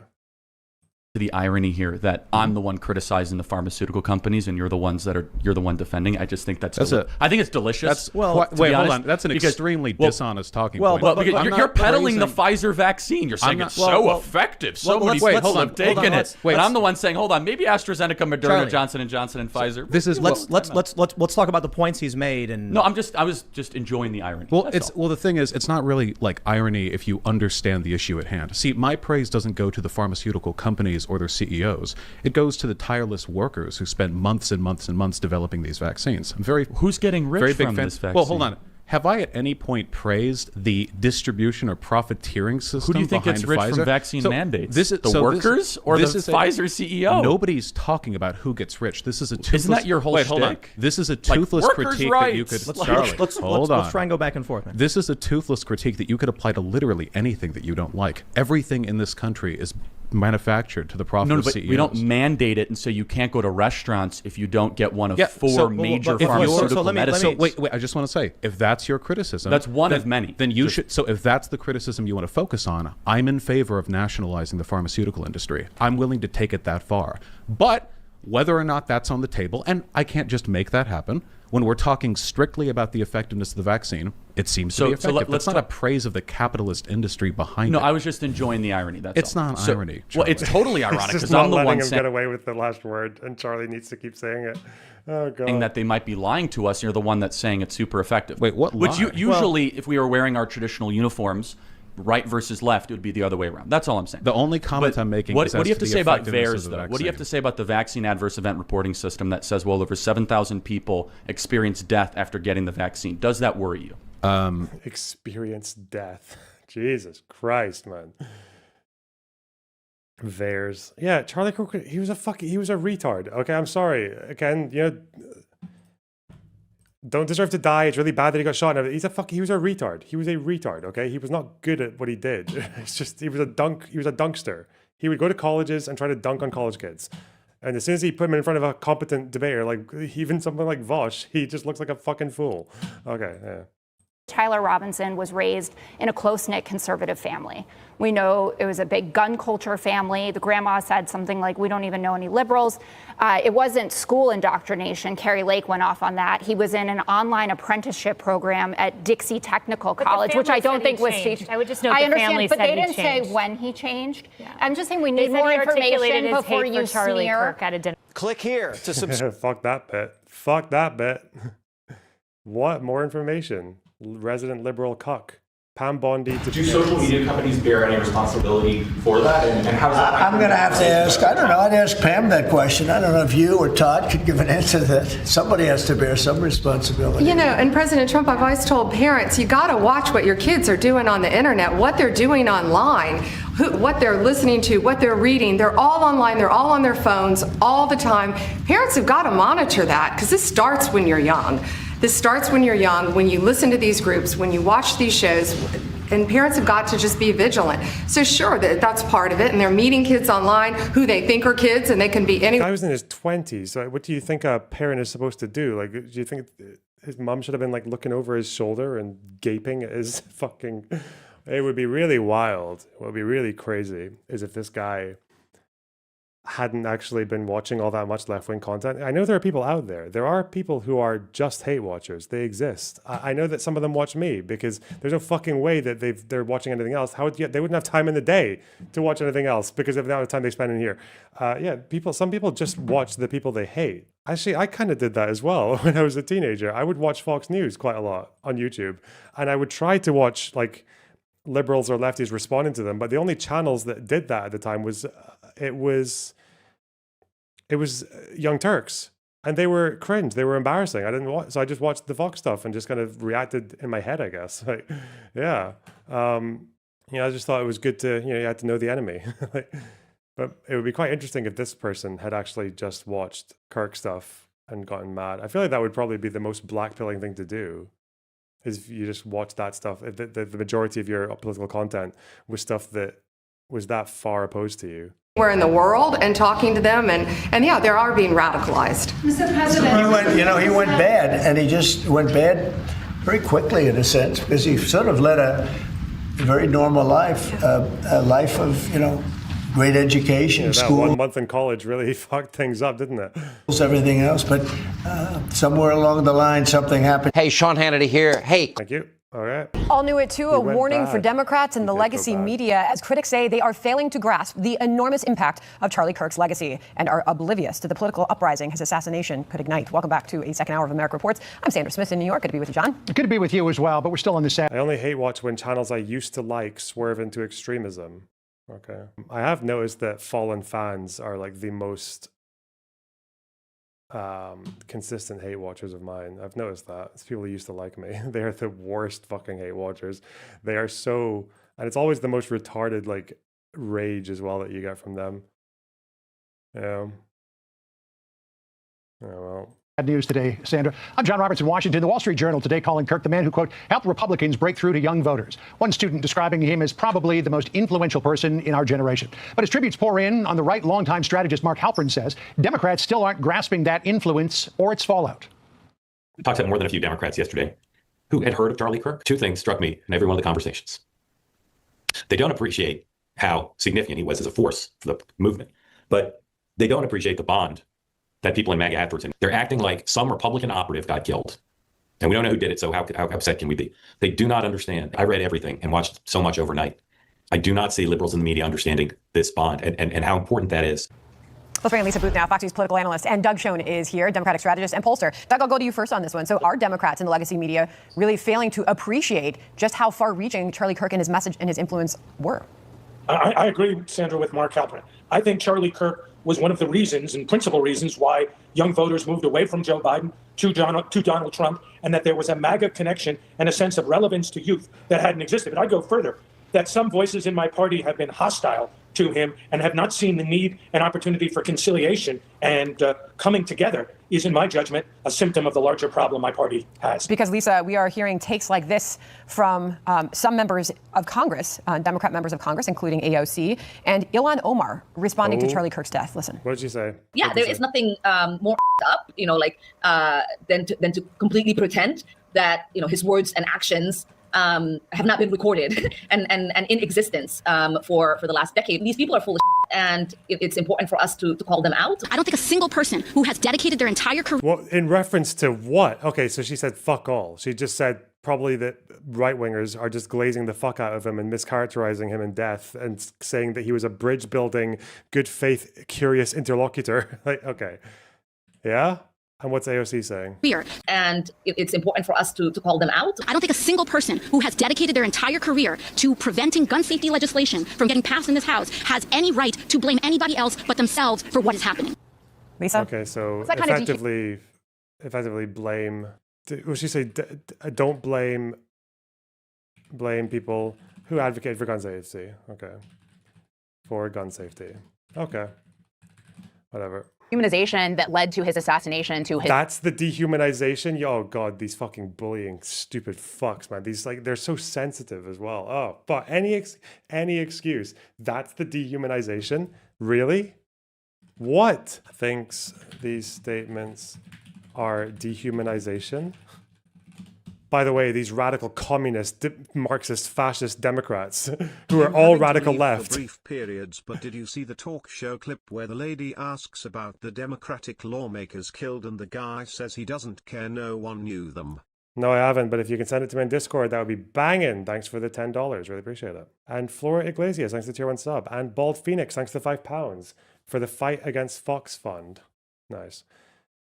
Curtis, thanks to Tier 2 sub. And Dwayne, thanks to the other $5. Wow. Max Copland, thanks to the $4.99.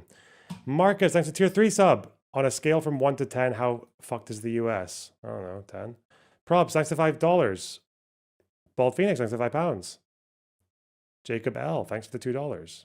Daniel P, thanks for the 50 Swedish.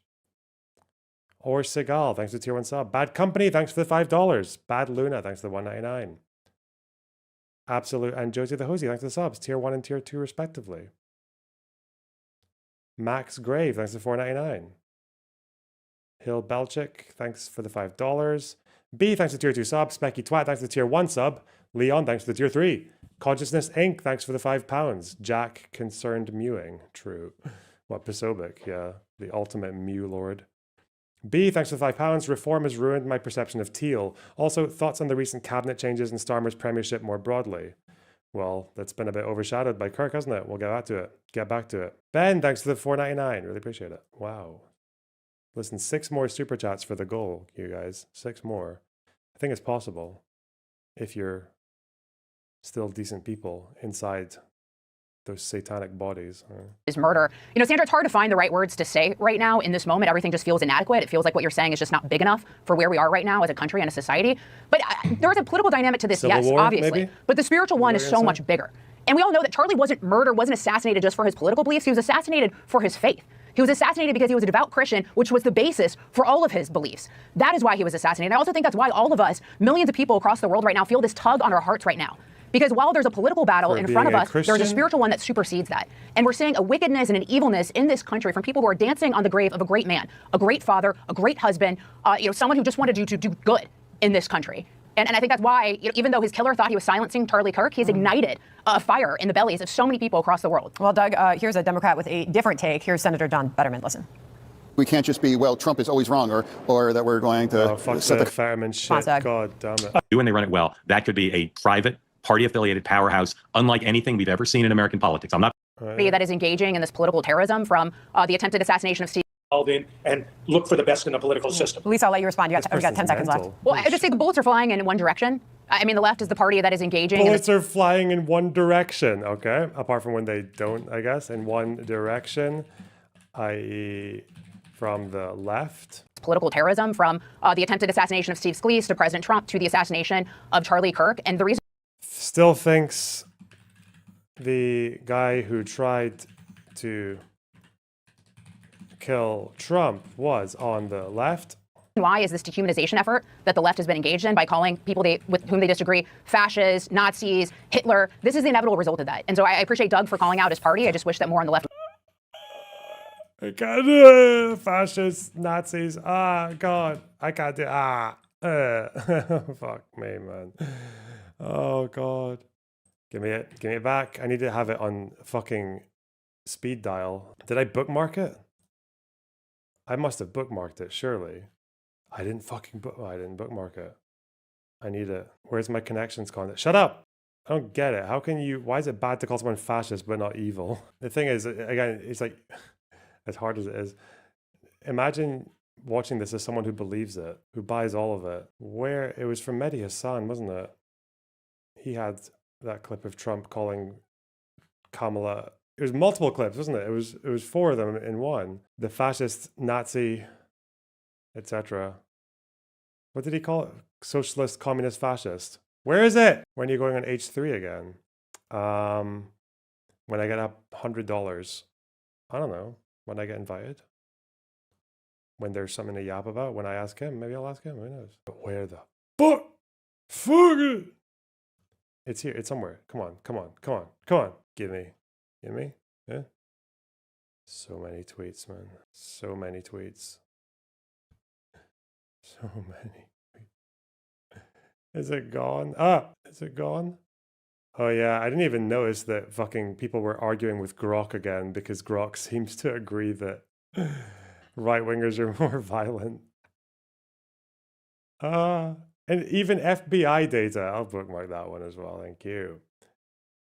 Yeah, people are still fighting with Grok because ADL, CSIS, and FBI and Cato reports right-wing extremists are linked to the majority of politically motivated killings in the US, over 50% in most databases.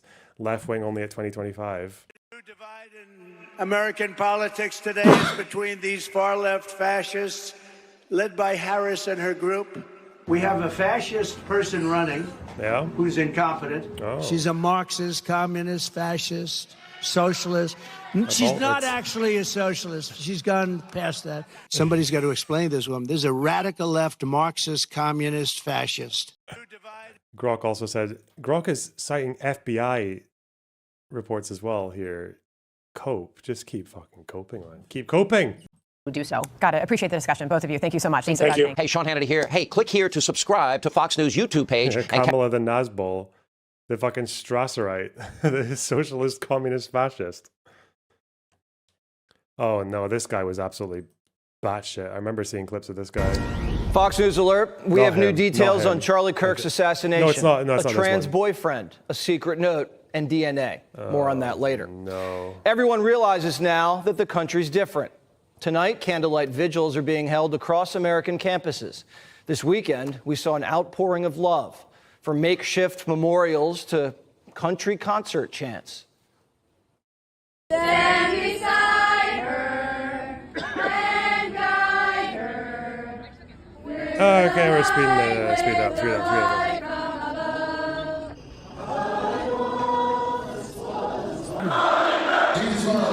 Every single one of you in this place tonight. It wasn't just nationwide, the whole world mourned, from London to South Korea.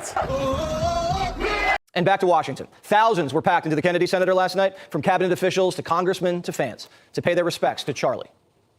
He asked me if I was scared to die, and I said to him, there's a lot worse things than dying. Sometimes our only consolation is that we can die with our boots on. We can die fighting for these things. Charlie gave his life so that the rest of us would not have to suffer those fates worse than death. We can die. Now it's our job. Charlie died on the battlefield of ideas so that we could remain free and unsilenced. The battle lines have been drawn. Utah was a spiritual attack. This is about good versus evil. Those who are full of anger and hopelessness and hate right now, some of them protesting outside this hall today, Good versus evil. unfortunately, they do not have the spiritual happiness that Charlie experienced. Wow. They're empty. I actually And this don't. is where their To be anger- fair, I actually don't. If you believe, like, to believe all this shit, it must. The world is so simple, isn't it? You must be happy as a clam with all this, with just how easy everything is, isn't it? Yeah, we're good. We're good Christian. No gay, no trans. And evil, it's all the way over there. Oh, Democrats. Yeah, she's right. I definitely don't. I don't have the happiness in my heart. And what the fuck? Is coming from. It is their rejection of God, their desire to be God, and therefore they have made. Because if I start fights with people, and if I start using really accelerated rhetoric against people, I suffer consequences. That's usually what happens, right? But imagine just being, a good, nice, happy Christian, married, 3.5 kids, and a house, white, blue eyes, no trans, no gay, conversion therapist, on speed dial in the Christian Yellow Pages, APAC money. Imagine having all this shit, and also evil's over there, and apparently you can just kick it to shit. You can kick the shit out of it and throw stuff at it all day, and if it throws one stone back at you, you get to run to the cops and tell them you're being assaulted. What a fucking life. Paradise. God their enemy. Charlie pursued happiness vigorously and rigorously, and that's what made him the happiest, was his family, his country, and serving God. Charlie died a happy man and at peace with what he gave during his short life. And now all of us are reflecting on our lives. If we die today, are we happy with what we've done? We should all live a life like Charlie's, be moral, honest, just, and humble, and give every moment our all. Charlie Kirk did that and was a man of impact. So I gotta ask you, if you are in here and you are under the age of 35 and Charlie Kirk touched your life, let's hear you. Oh, it's him. It's the guy who tried to get the electoral vote rejected on January 6th. Oh no. It's that guy. Isn't this the guy? There's Yes, a it motto is. going around the Turning Point offices right now, and that's "We are all Charlie Kirk now." You are all Charlie Kirk now. This is why we're all still so sad. Charlie was just like us. And if they can kill him, we're all a target.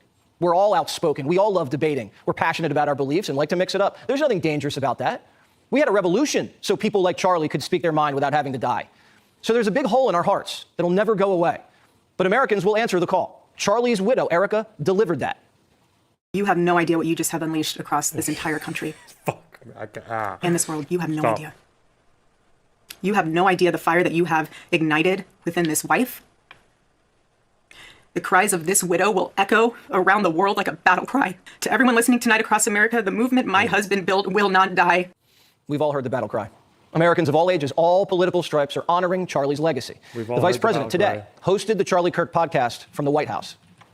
Filling in for somebody who cannot be filled in for, but I'm going to try to do my best. My dear friend, the great Charlie Kirk. The last several days have been extremely hard. Every single person in this building, we owe something to Charlie. His head's like a piece of fruit. Okay. He was a joyful warrior for our country. He loved America. He devoted himself tirelessly to making our country a better place. If they kill a joyful warrior, the next warrior might not be so joyful. But everybody... If they kill a joyful warrior, the next warrior might not be so joyful. Should remain calm. Violence in response to Kirk's killing should never be the answer. No one should take up arms and stoop to the left's level. No one. Charlie loved his political enemies. Okay. After JD debated... Okay. That is the first one. Even if it's in a sea of violent rhetoric, but okay, no one should take... What did you say? Waltz and remain calm. Violence in response to Kirk's killing should never be the answer. No one should take up arms and stoop to the left's level. No one. Charlie loved his political enemies. After JD debated Tim Waltz, here's what Charlie told him. Listen. He asked what I thought of Tim, and I said, honestly... Of course, because taking up arms is the left's level when most political killings or attempted killings in the United States have been done by right-wingers. Okay. You know, because you get in this sort of bunker mentality in the campaign, it's us versus them. And I was like, honestly, even though I'm glad that I think I did well, and I certainly don't want this guy to become vice president, I actually kind of liked him afterwards, after 90 minutes of talking with him. And Charlie said, that's why I do all these debates. It's like you can disagree vehemently with somebody, but if you're actually communicating with them, you can appreciate them a little bit as a human being. And that's what Charlie was so good at. Charlie liked people he disagreed with because by talking to them face to face, he recognized their humanity. He felt sorry for some of them. A faction of them were deeply misguided, ignorant, even evil. And evil has to be confronted because evil hasn't been confronted in this country for far too long. The atmosphere was ripe for Charlie's assassin to strike. The country now recognizes it has a responsibility to confront evil before it's too late, before more bloodshed. Click here to subscribe to the Fox News YouTube page to catch our hottest interviews and most compelling analysis. You won't get it anywhere. Most compelling analysis. Still waiting for that. But... All right, joining us now with more FBI. Oh, yes. It's our guy. It's our beady-eyed fucking psycho veteran, Sean Hannity. Director Kash Patel. Kash, thanks for being with us. Is there an investigation into a wider plot? Sean, thanks so much for having me. And because President Trump and the Attorney General have prioritized resources to this all-important investigation, we're dedicating every asset we have to run the reverse daisy chain analysis of anyone that was in contact with the suspect that's currently in custody and anyone he contacted, called, and text messaged and had chats on online social media platforms with. That's the power of the FBI. That's the resources we brought in immediately with our cell phone analytic team to use the cell phone tower data dump system to geolocate specifically where this cell phone was and who had it, and after that, who he was talking to. And Sean, let me tell you a little bit about the information we've collected. We've collected information where, through witness interviews from the FBI and local law enforcement, that he essentially admitted after the shooting and assassination of Charlie Kirk, the suspect admitted to it. Furthermore, the evidence and information will come out. I won't stylize the evidence. The Attorney General is absolutely right. We can't do that. But I will say what was found in terms of information, a text message exchange, where the suspect specifically stated that he had the opportunity to take out Charlie Kirk and he was going to do that. And when he was asked why, he said some hatred cannot be negotiated with. Yeah, you're also running an investigation on what's called a Discord chat room, which has scores of people on it, and text between the suspect and the partner. I assume that those discussions are ongoing? Absolutely. In order to properly adjudicate this matter and let law enforcement hand off information into evidence for a court of law for prosecution, we have to go out and get search warrants. We have to go out and get search warrants of the identifiers that were then built off of the prior search warrants. And we are doing that. And we are going to be interviewing scores of people on not just these chats on Discord, but any communications that this individual has. We've seized multiple electronic devices from the home of the suspect and his romantic partner. We've got computers, we've got laptops, we've got gaming systems, we've got cell phones. All of that is being triaged by the FBI because that's what we do. And the resources that the Attorney General has dedicated to this mission is allowing us to move at the speed we have. As you said, 33 hours. 33 hours, Sean, this individual is apprehended. And on the night... Let me ask you. Because 33 hours, and I did mention Luigi Mangione, and I did mention the Sonor brothers in the Boston bombing, and I did talk about the Centennial Park bomber Eric Rudolph and Ted Kaczynski. 33 hours, 2 hours after the video footage was enhanced and released, the suspect's father turned him in. And you got criticized for doing that, and I'm criticized for going out to the crime scene, and I'm having a hard time understanding what people's expectations are. Sean, my expectation is to deliver to the mission and the resources the men and women the FBI need and to produce. And that's what we did here. When you're talking about things like going out to a crime scene, that's how you investigate that matter. Why did they take his girlfriend's stuff? Are they a suspect? I mean, probably not, but I don't know what the rules...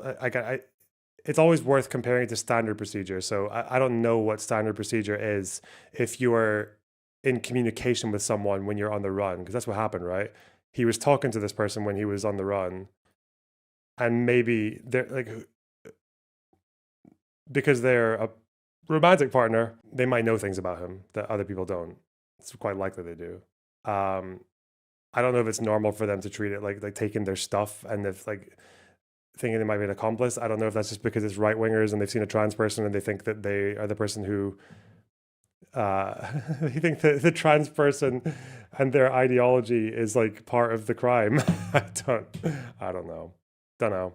Properly. And when you're talking about why did it take 33 hours? Well, I made the operational decision to immediately release enhanced videos and photographs of the suspect because the operational call that I made for the FBI said we are about to smoke this guy out and his family and friends and his internal network is going to assist it. And this is the operation I want to highlight in terms of transparency. The FBI is traditionally an organization that has not been transparent. My mission to the American public, as I said in my confirmation here, I am going to work with you to make this organization as transparent as possible, including during investigations, so that we restore trust in the FBI and the integrity of the FBI that was jettisoned away by the fools that weaponized it. And when I said that, I meant it. And you saw it in action, and no one should be criticizing anyone but me if they got a problem with it. The men and women of the FBI handled this brilliantly. And as you said, Boston and the Luigi Mangione case happened in downtown metropolises with thousands of people around, and it still took them 5 days. So if you got a criticism, make a fair criticism and bring it to my feet. And I promise you the men and women of the FBI will respond like we did in this manhunt for Charlie Kirk's assassin.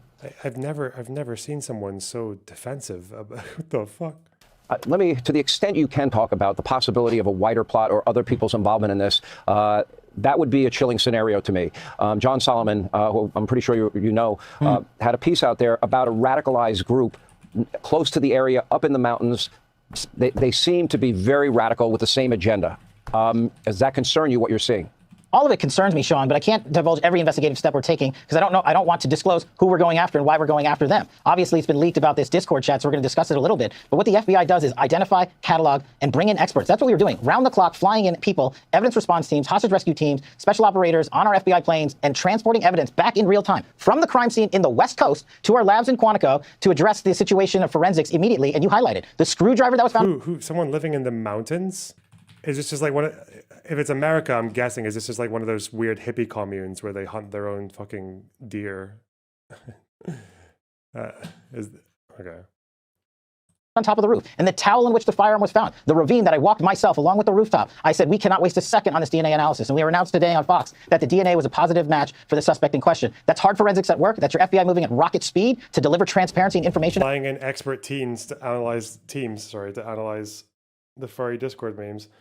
Yeah, I think they black bagged Demon Mama and flew her in for her specialist knowledge. Dude. Nah. Listen, you're gonna cooperate, or you're gonna go away for a long ass time. Coastal Utah. I don't know who these people are. Fuck off. About an ongoing investigation, and we felt it appropriate for the American public to know this. Well, you coming on this program, you are being, transparent with the American people. You're updating the American people.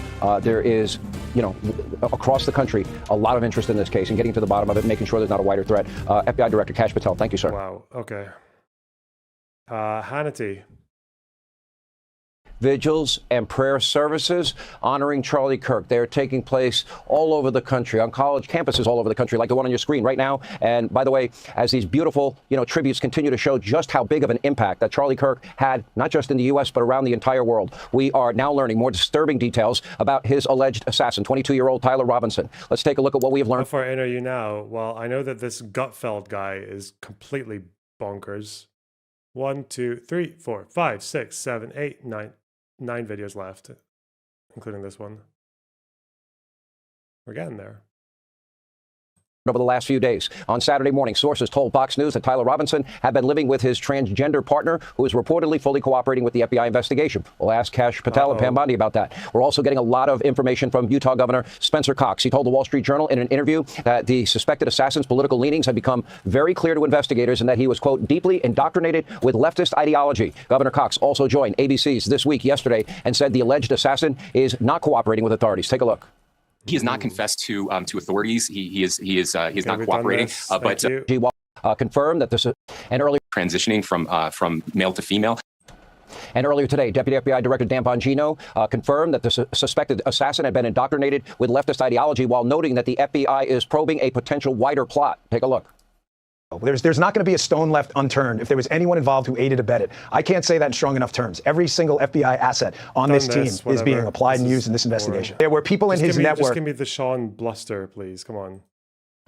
FBI Director Kash Patel also appearing on Fox and Friends this morning and said the suspected assassin told his friend that he had a chance to, quote, take out Charlie Kirk and he was going to do it, while adding that DNA found on the towel wrapped around the suspected murder weapon matched that of Tyler Robinson's. FBI Director Kash Patel joins us now. Will join us now in a moment. But first, some people are criticizing law enforcement for the time it took to apprehend the suspect when, frankly, they should be praising them. Unfortunately, I've seen this too often, even amongst conservatives themselves, and that is a circular political firing squad. This ought to be a moment where the whole country is united, and we should all, stay focused on what's important. It took 5 days to capture the United Healthcare CEO assassin, Luigi Mangione, 5 days to capture the Boston Marathon bombers, Hassan. What's the motive behind the Fox deep dive? It's just to see what would happen if you followed this story from Fox News on their YouTube uploads for 24 hours. What conclusions would you draw? Brothers, nearly 7 years to capture the Centennial Park bomber, Eric Rudolph, and almost 18 years to catch the Unabomber, Ted Kaczynski. But in just 33 hours, Charlie Kirk's suspected assassin was in police custody. And now that he is in custody, prosecutors in Utah, they are now preparing a potential death penalty case against him. What federal charges could he face and when? Hey, Sean Hannity here. Hey, click here. Okay. Gutfeld, this guy is fucking... Let's hear it. Welcome Well, you know that already, though. Okay, I also know what happened in fucking World War II. But I could still read a book about it. What? Yeah. I want people to experience it. The fuck? Yes! He spends hours grappling with men. And he also does jujitsu. Retired Green Beret Master Sergeant and host of Hollywood Web. Excuse me. He does what? Ooh. Ooh. Oh, yeah. On the Outdoor Channel, Terry Shabert. She's so effervescent, Alka-Seltzer takes her for a hangover. Fox Business correspondent Madison Allworth. He was a finalist on America's Got No Talent. Comedian Dave Land. For a debate. No, it's just like, I was kind of surprised to hear the amount of people who, I guess, told the right-wingers to not be violent. A grand total of 1. And I think his context, but yeah, currently no condemnation or even acknowledgement of right-wing violence, like right-wing political violence in America. Nothing. Two people said don't do it, but no one has yet acknowledged that it exists, that the rhetoric exists and that the actions exist. Like political violence is just an exclusively left-wing phenomenon to these guys, which is crazy. Inverted reality. And finally, she went from Duran Duran to old guys who eat a lot of bran. Host of the Kennedy Saves the World podcast, Kennedy. I'm not thinking of the same guy, am I? It's this Terry, fucker. welcome back to the show. It's not, it's the host. It's this nutter. Or is this fake? No, I'm listening to you. Because like I just want you to know, I'm looking at Gutfeld and he's going like this. And I'm like, I don't know. I've known you for 20 years. I know, it's been a long time. So in closing, and by the way, just one more point too, and I'll shut up after this. Most of us are never going to be as talented or driven as Charlie Kirk. I'm not, most of you aren't. It's just, that's a rare talent. But I would say that you do have the capacity, exactly what you said, you can start making little differences. Pay attention, get involved with elections, stop giving money to people who hate you. And what has to happen is with our enemies, they need to be politically and economically smashed. I'm telling you right now, I'm not coming for your life because my guys, we've spent our whole life dealing with high quality violence. We're the guys you don't want on you. Okay, that's a nice little bit there. Okay. Guest says, what did he say? Let's see. And economically smashed. They need to be politically, enemies need to be politically and economically smashed. I'm telling you right now, I'm not coming for your life because my guys, we've spent our whole life dealing with high quality violence. We're the guys you don't want on you. And we're the ones who are telling you we don't want. My guys spent a lot of time dealing with high quality violence. You don't want us on you. All right. Want to do violence. So just economically, politically smash them, push them to the sides of society, live your life, say what you want, but you don't have any juice in running our lives. All right. You know, I went a little long. Yeah. You know, Madison. I went a little long. Madison, I'm sorry. I think I could take him. Yeah, I think we should do it right now. I think. Like we were together for a few years, and you took me many times. Oh, disgusting! Too much? Dark places. No, it's okay. So, Madison, do you think? How do you gauge how America is reacting to this? Doesn't it feel different in a way?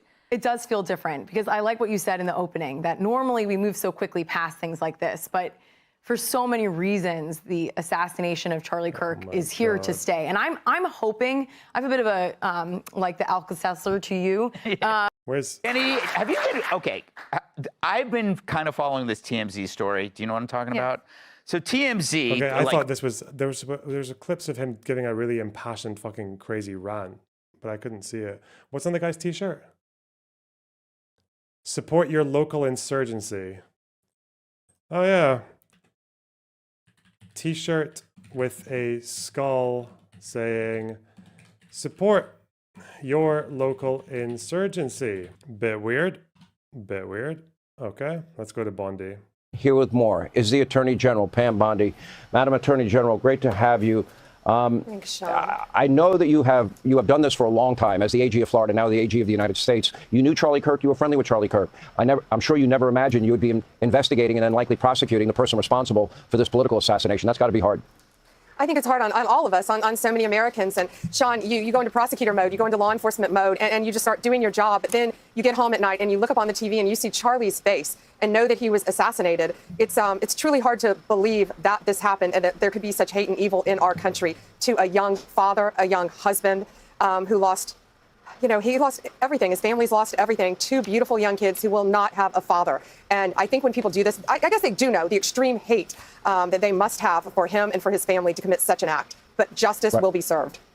But obviously the DOJ, coordination with the FBI and your office is acute right now. And what about the report about this roommate? What about the report that this suspect is not cooperating? I know it's hard for you to talk about investigations. Any details that you can give us?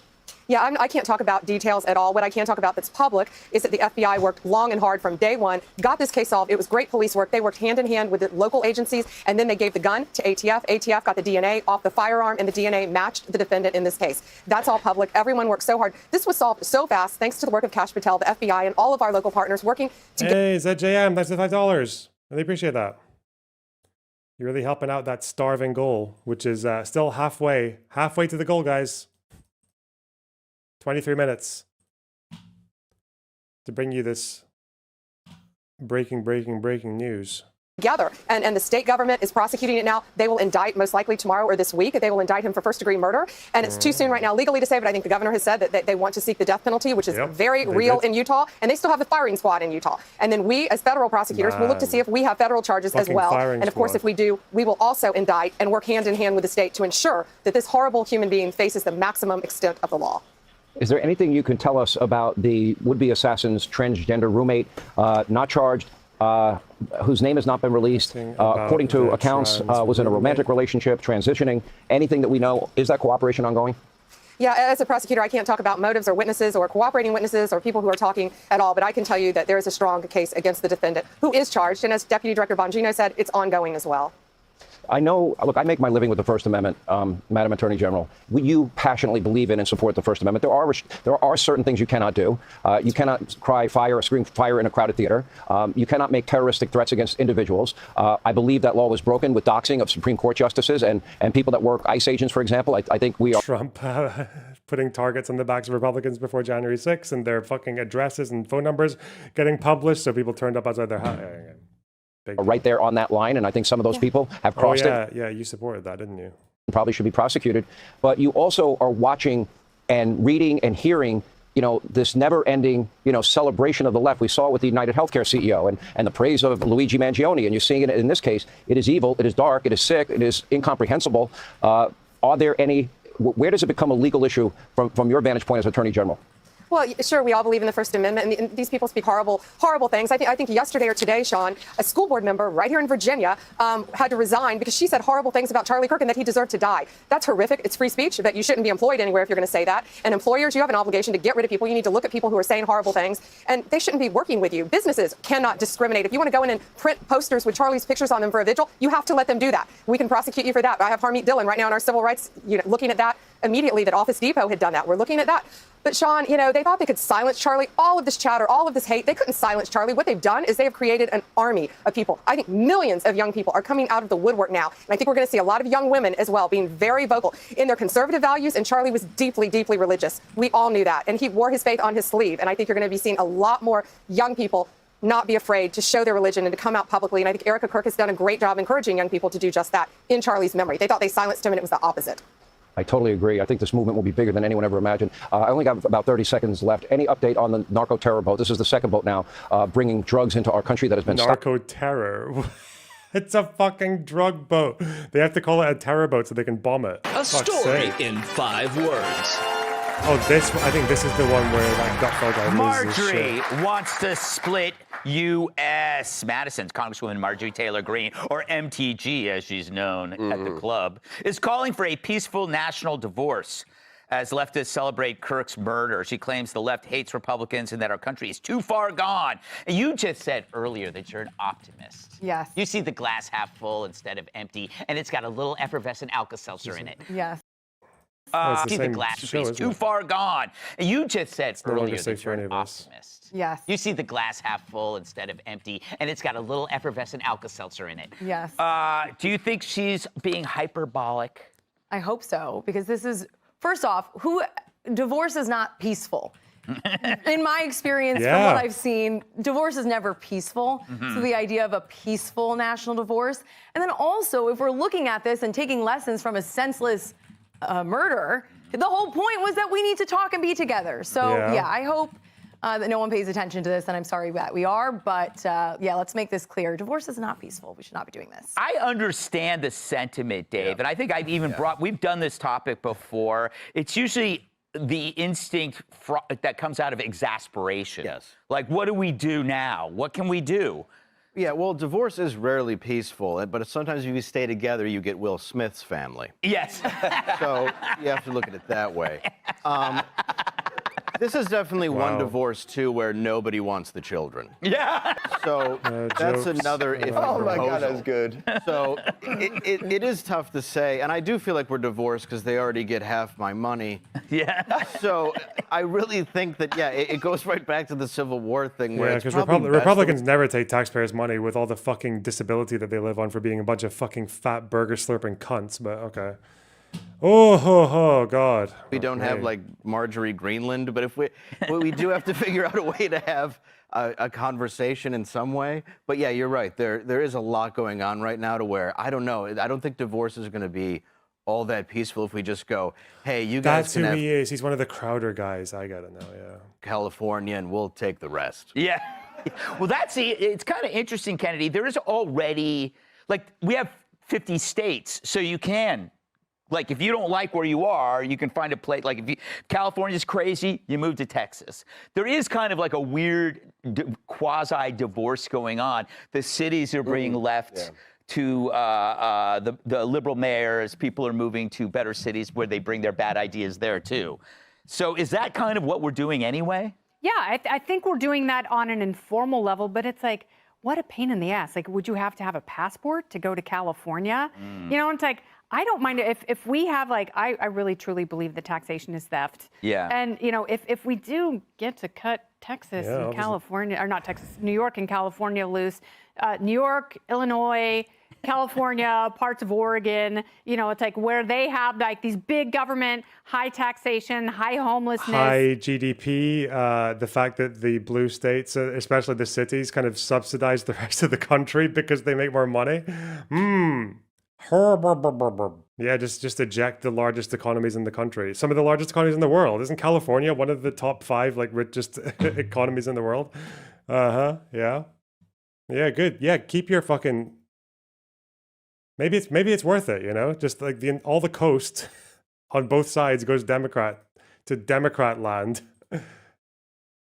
And the Republicans, they just get the bison and the rednecks.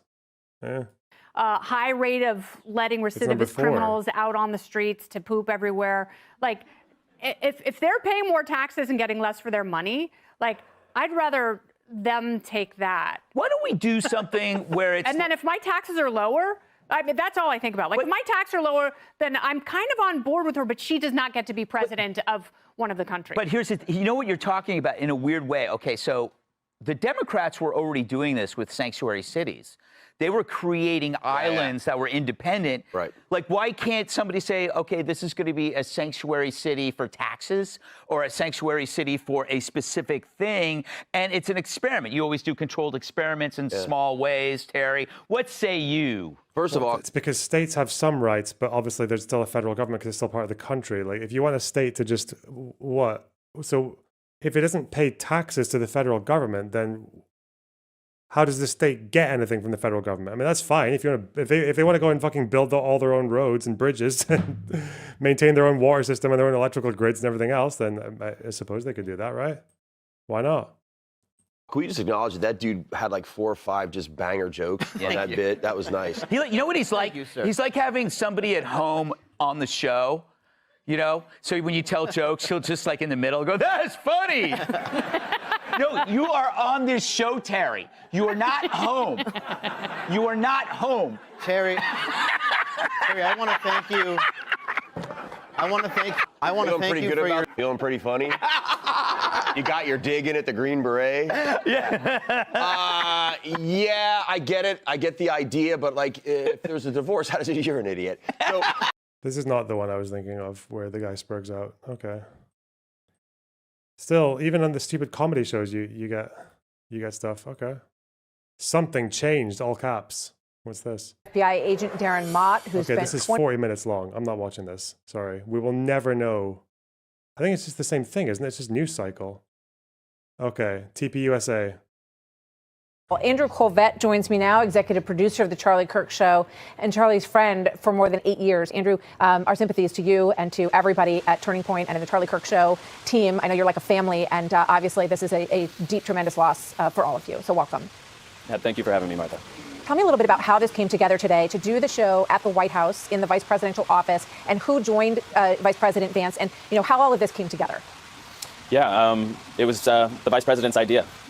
He put it out there, and his team quickly contacted me, and I said, yes, absolutely, 1,000%. I mean, what an incredible honor for Charlie, for his show that he loved so much, that he built, that was this whole other sort of day job that he somehow maintained while growing Turning Point USA and Turning Point Action and all of his speeches. He, but it was this central drumbeat of his life that he was able to, find these arguments that he would take to the world. And for the vice president to honor him like that is truly, there aren't words for it. And I know that Erica was watching, and she was just in awe.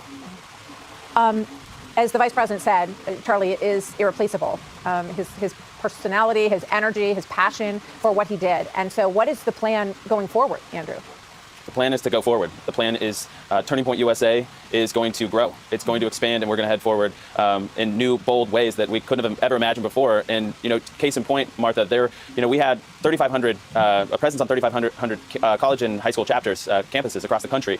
In just the last couple of days, we've gotten over 37,000 new applications to start TPUSA chapters. And that's the real testament to what Charlie meant to this country and to young people, is how much in the wake of this terrible tragedy that they want to be involved, they want to do more, they know it's their time now to step up. I think that's incredible. Just repeat those numbers, Andrew, because this is what Erica Kirk was referring to when she talks about what has been unleashed. And I see, we heard RFK Jr. yesterday talk about how his niece, who was heading off to Europe for a semester of college, brought her Bible and said, I want to live like Charlie Kirk. I mean, that's extraordinary. I think there's something very big happening here and happening in this country in response to this. And I think a lot of young people understood it all along. But talk to us about how does that growth, what does it look like, and who will be in charge of the organization now? Well, I don't want to get ahead of anything at the organization, but I can tell you that Erica Kirk is a woman of fierce strength and integrity, and she's so accessible as a human. She's so real and honest and raw. And we are rallying around her right now to support her and to make sure that the mission of Turning Point will go on. And I want to reiterate that, young people, maybe they saw it first, maybe they're the ones that saw it the most. But, a friend of mine put it to me this way, that two people could say the same thing. And one of them was Charlie Kirk. And the way Charlie said it would go around the world, and it would cause ripples around the world in people's hearts, because he was true on the inside, because he had integrity, because his faith was so real on the inside. And Okay. Praise. If we are forced to be the ones cowering, and that they will cut down violence by murder. It's like they all have an obligatory section on like retaliation and violence. There's gun. Your thoughts on that, Andrew? Yeah, I mean, we do want unity, but one of the last things that Charlie actually texted to Stephen Miller here at the White House, and he said it on the show today when he was a guest. He said, the last text Charlie sent me was about we have to end and root out these groups that are fomenting violence. And I think that's so well put by the vice president, because yes, of course we want unity, but we also have to be realists. We have to be pragmatists, that there is no unity if we are forced to be the ones cowering and that they rule over us. We have to. Okay, there is no unity if we are the ones cowering. Okay. Rally around the truth, and the truth will set us free. And I think that Charlie is going to encourage us, his memory, to go forward, be strong, to not cower, to not be afraid, to not be, that's what acts like this are intended to do, is to make us shrink back and be afraid. And I just love it that everybody is doubling down. We're going into the fire. We're saying no more. We have to find a solution to this. And so God bless Vice President Vance for what he said. God bless Stephen Miller for sharing that story on the show today. And we're behind it 1,000%. Andrew Colvett, thank you. We look forward to seeing what comes next as we get ready to mourn Charlie Kirk this weekend. And obviously that grieving period continues. How is this shit not fascism? No, of course it's fucking fascism. Yeah, the Republican Party is a fascist party. Yes. Yeah, they kind of check every box. This was Gutfeld talking about Hoffman. Oh God, I was there. I need to find this one. What about Melissa Hortman that we just okay, you want to talk about Melissa Hortman? Did you know her name before it happened? None of us did. None of us were spending every single day talking about Mrs. Hortman. I never heard of her until after she died. She doesn't matter? Don't play that bullshit with me. You know what I'm saying is there was no demonization, amplification about that woman before she died. Just about the entire Democratic Party, like you guys do, you fucking freak. What? Yeah, yeah. Well, just because you guys don't even fucking care enough to look up their names. Okay. Who the fuck even was she? LOL. Okay. It was a specific crime against her by somebody who knew her. The same. Now you could bring up Josh Shapiro, but then you will not bring up, for example, that was a pro-Palestine person. So don't use your. I need to look this one up because this is the one that they always bring up. Who, what? Because again, pro-Palestine. Okay, Dave Smith is pro-Palestine, but he supports Trump. You can be pro-Palestine and support Trump. I don't understand. It's okay. What was the political identity of the who targeted Josh Shapiro, the arsonist, right?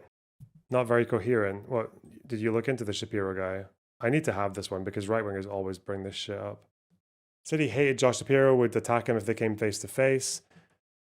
A few non-violent criminal convictions, assault in 2023. Anti-government statements and memes. Anti-government. Like as a concept or the government of Biden? Is there any kind of like deep dive into the politics of this guy? So many conflicting reports. Well, anti-government. You know what? Let's ask our new friend. What was the political identity of? He said something about Biden. This is him. Okay. Okay. So it's a wait. Okay. Political affiliation unclear. Mentions the arsonist who attacked Josh Shapiro, asserting he was pro-Palestine. Who's Josh Shapiro? He is a moderate Democrat, supports Israel. Okay. In fact, he had posted anti-Biden content and seemed to reject his win in 2020. Said Biden supporters shouldn't exist. But again, this might all just mean that he's just very far left. But this seems like an apolitical thing. Do you guys remember Chorus Media? Yeah. What did they do wrong again? Can't remember. Shared meme in 2020 saying Dems and Republicans would rather argue than work to solve the problems we are facing. Yeah, it seems like a lot of these guys are just, their politics are not generally coherent. Apparently, NBC claimed his political affiliation was unclear. What does GBT say? Unaffiliated voter, more of an independent. He tried to convince family members to vote for Trump in 2024. Oh, mental health. They lie. They just lie. They lie so fucking brazenly. Self-described independent, but according to his brother, he tried to convince his family to vote Trump in 2024. Make that man president. I know, right? These politically confused fuckers are probably like very unifying, aren't they? Because they'll just support everyone. Expressed strong views about the Israel-Gaza conflict. He said Shapiro needed to stop what Obama received as harming the Palestinian people. Harbored hatred for Shapiro. Anti-government, anti-establishment. Mental health, bipolar. Okay. Thank you, Mr. GBT. Give me that. Okay. Pro-Palestinian. That's how they summarize him. Holy fuck! What about this? The fact of the matter is the both sides argument not only doesn't fly, we don't care. We don't care about your both sides argument. That shit is dead. For one thing, there is no cognitive dissonance on our side. On your side, your beliefs do not match reality. So you're coming up with these rationalizations like, what about this? Or what about that? What about Melissa Hartman? These guys are, there is a really perverted fucking thing where it's like projection and it's also like an inversion of cause and effect, because it's so obvious that political assassinations has been a thing that has been amped up by Republicans in America for the last like 5 or 10 years at least. And when one happens against their guy, they're like, damn, look what you made me do. Now we're going to have to amp things up. Now we can't do, but it's like, fuck off. Fuck off. 20 years. No, not that one. No, thank you. And the funeral service on the weekend on Sunday that President Trump will be attending as well. Thank you, Andrew. Good to see you. Be well. Hey, Sean Hannity here. Hey, click here to subscribe. Deputy Attorney General on federal charges. Here with me exclusively is U.S. Deputy Attorney General Todd Blanche. Todd, it's good to see you as always. Can you confirm this report from the Washington Post that that is what this Tyler Robinson... I want to see how long it takes them to talk about the left or Democrats. Let's see. Democrat.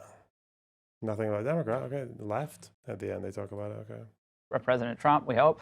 But that this is aiding and abetting a network of violent political extremists, and in this case, left-wing extremists. The network of people. We can do our work behind the scenes, the better we're all going to be when this case, when we're finished investigating this Todd, case. I think what a lot of people are fearful of is that there is an undisclosed network of people burrowed into the dark reaches of the internet who are plotting against Americans with whom they disagree politically, who are in the public eye, who are especially on college campuses or giving speeches and so forth, Congress people, senators, obviously FBI takes care of President Trump, we hope. But that this is aiding and abetting a network of violent political extremists, and in this case, left-wing extremists. What can you tell to Americans tonight who are concerned about that, given what we're hearing? I think, again, it's the projection. Is it because she just vaguely remembers stories about 4chan and 8chan and the social media groups that the Proud Boys were a part of, or like r/the Donald? Remember that subreddit that had to get shut down because of all the fucking TOS violations on it? Is it like she's just vaguely remembered that stuff and just decided, okay, I'll decide this is a left-wing extremist thing as well? Oh no. Wait till she hears about the Taliban, man. There'd be no chance. Fuck, I need to stop with the Nasrallah emotes in my Discord. I think what I would say to you and to the American people is we share those concerns, we meaning the Department of Justice. And so we're doing everything we can to investigate not only this incident with Charlie and what we know about what happened here as it relates to anybody else that's involved, but also more generally. We're of course, always going to be worried about larger groups. The president talked about it today in the Oval Office about some of these funded organizations that are protected behind either NGOs or nonprofits, but they're really just acting, they're really just How high could this go? How high could this investigation go? I mean, we will see, but they have money. So money doesn't grow on trees, so they're funded, they're well funded, and so that's what we're looking at. And I don't have anything to report to you tonight about anybody getting handcuffed, but I will say I'm motivated, the Department of Justice is motivated, Director Patel is motivated to get to the bottom of this. Well, always balancing, of course, free speech rights and not surveilling Americans who have no obviously balance the free speech rights, because the right-wingers need free speech so that they'll... We need to balance the free speech rights, right? Which means we need to destroy the radical left so the right-wingers can speak more without getting shot. That's what she means by that, right? Todd, thank you very much. It is a lot of fast-paced information coming out. Those leaks are tough. Thank you very much. Hi, everyone. I'm Brian Kilmeade. I want you to do me a favor. I want you to click to subscribe to the Fox News YouTube page. This is the only way that I know for sure that you're not going to miss any great commentary, any great news bites, any great interviews coming your way on Fox. You can get it. Okay. That was a lot. The rest of it's just breaking news. So what did we learn from all that? That was 24 hours of Fox coverage on the Charlie Kirk shooting. I believe we learned that there was one, maybe two people who made a very loosey-goosey, benign call for no one to be violent. Well, everyone else just said it's the far left that needs to stop with the violence. It's all the violent, all the political assassination attempts or all the political attacks come from left wingers. Lots of obsession with the trans identity of the shooter's partner. People, even to the credit of the FBI, not really seeming to humor it all that much. But it seemed like there were quite a few people there, Sean Hannity especially, people were so desperate to try and make it about the trans partner and to make it about the trans group that might have been aiding and abetting or whatever is what they were saying, even though there's no indication of that yet. Co-conspirators, a cell, a cadre of crazy people. There will be a reckoning, not violence. That was a good one, wasn't there?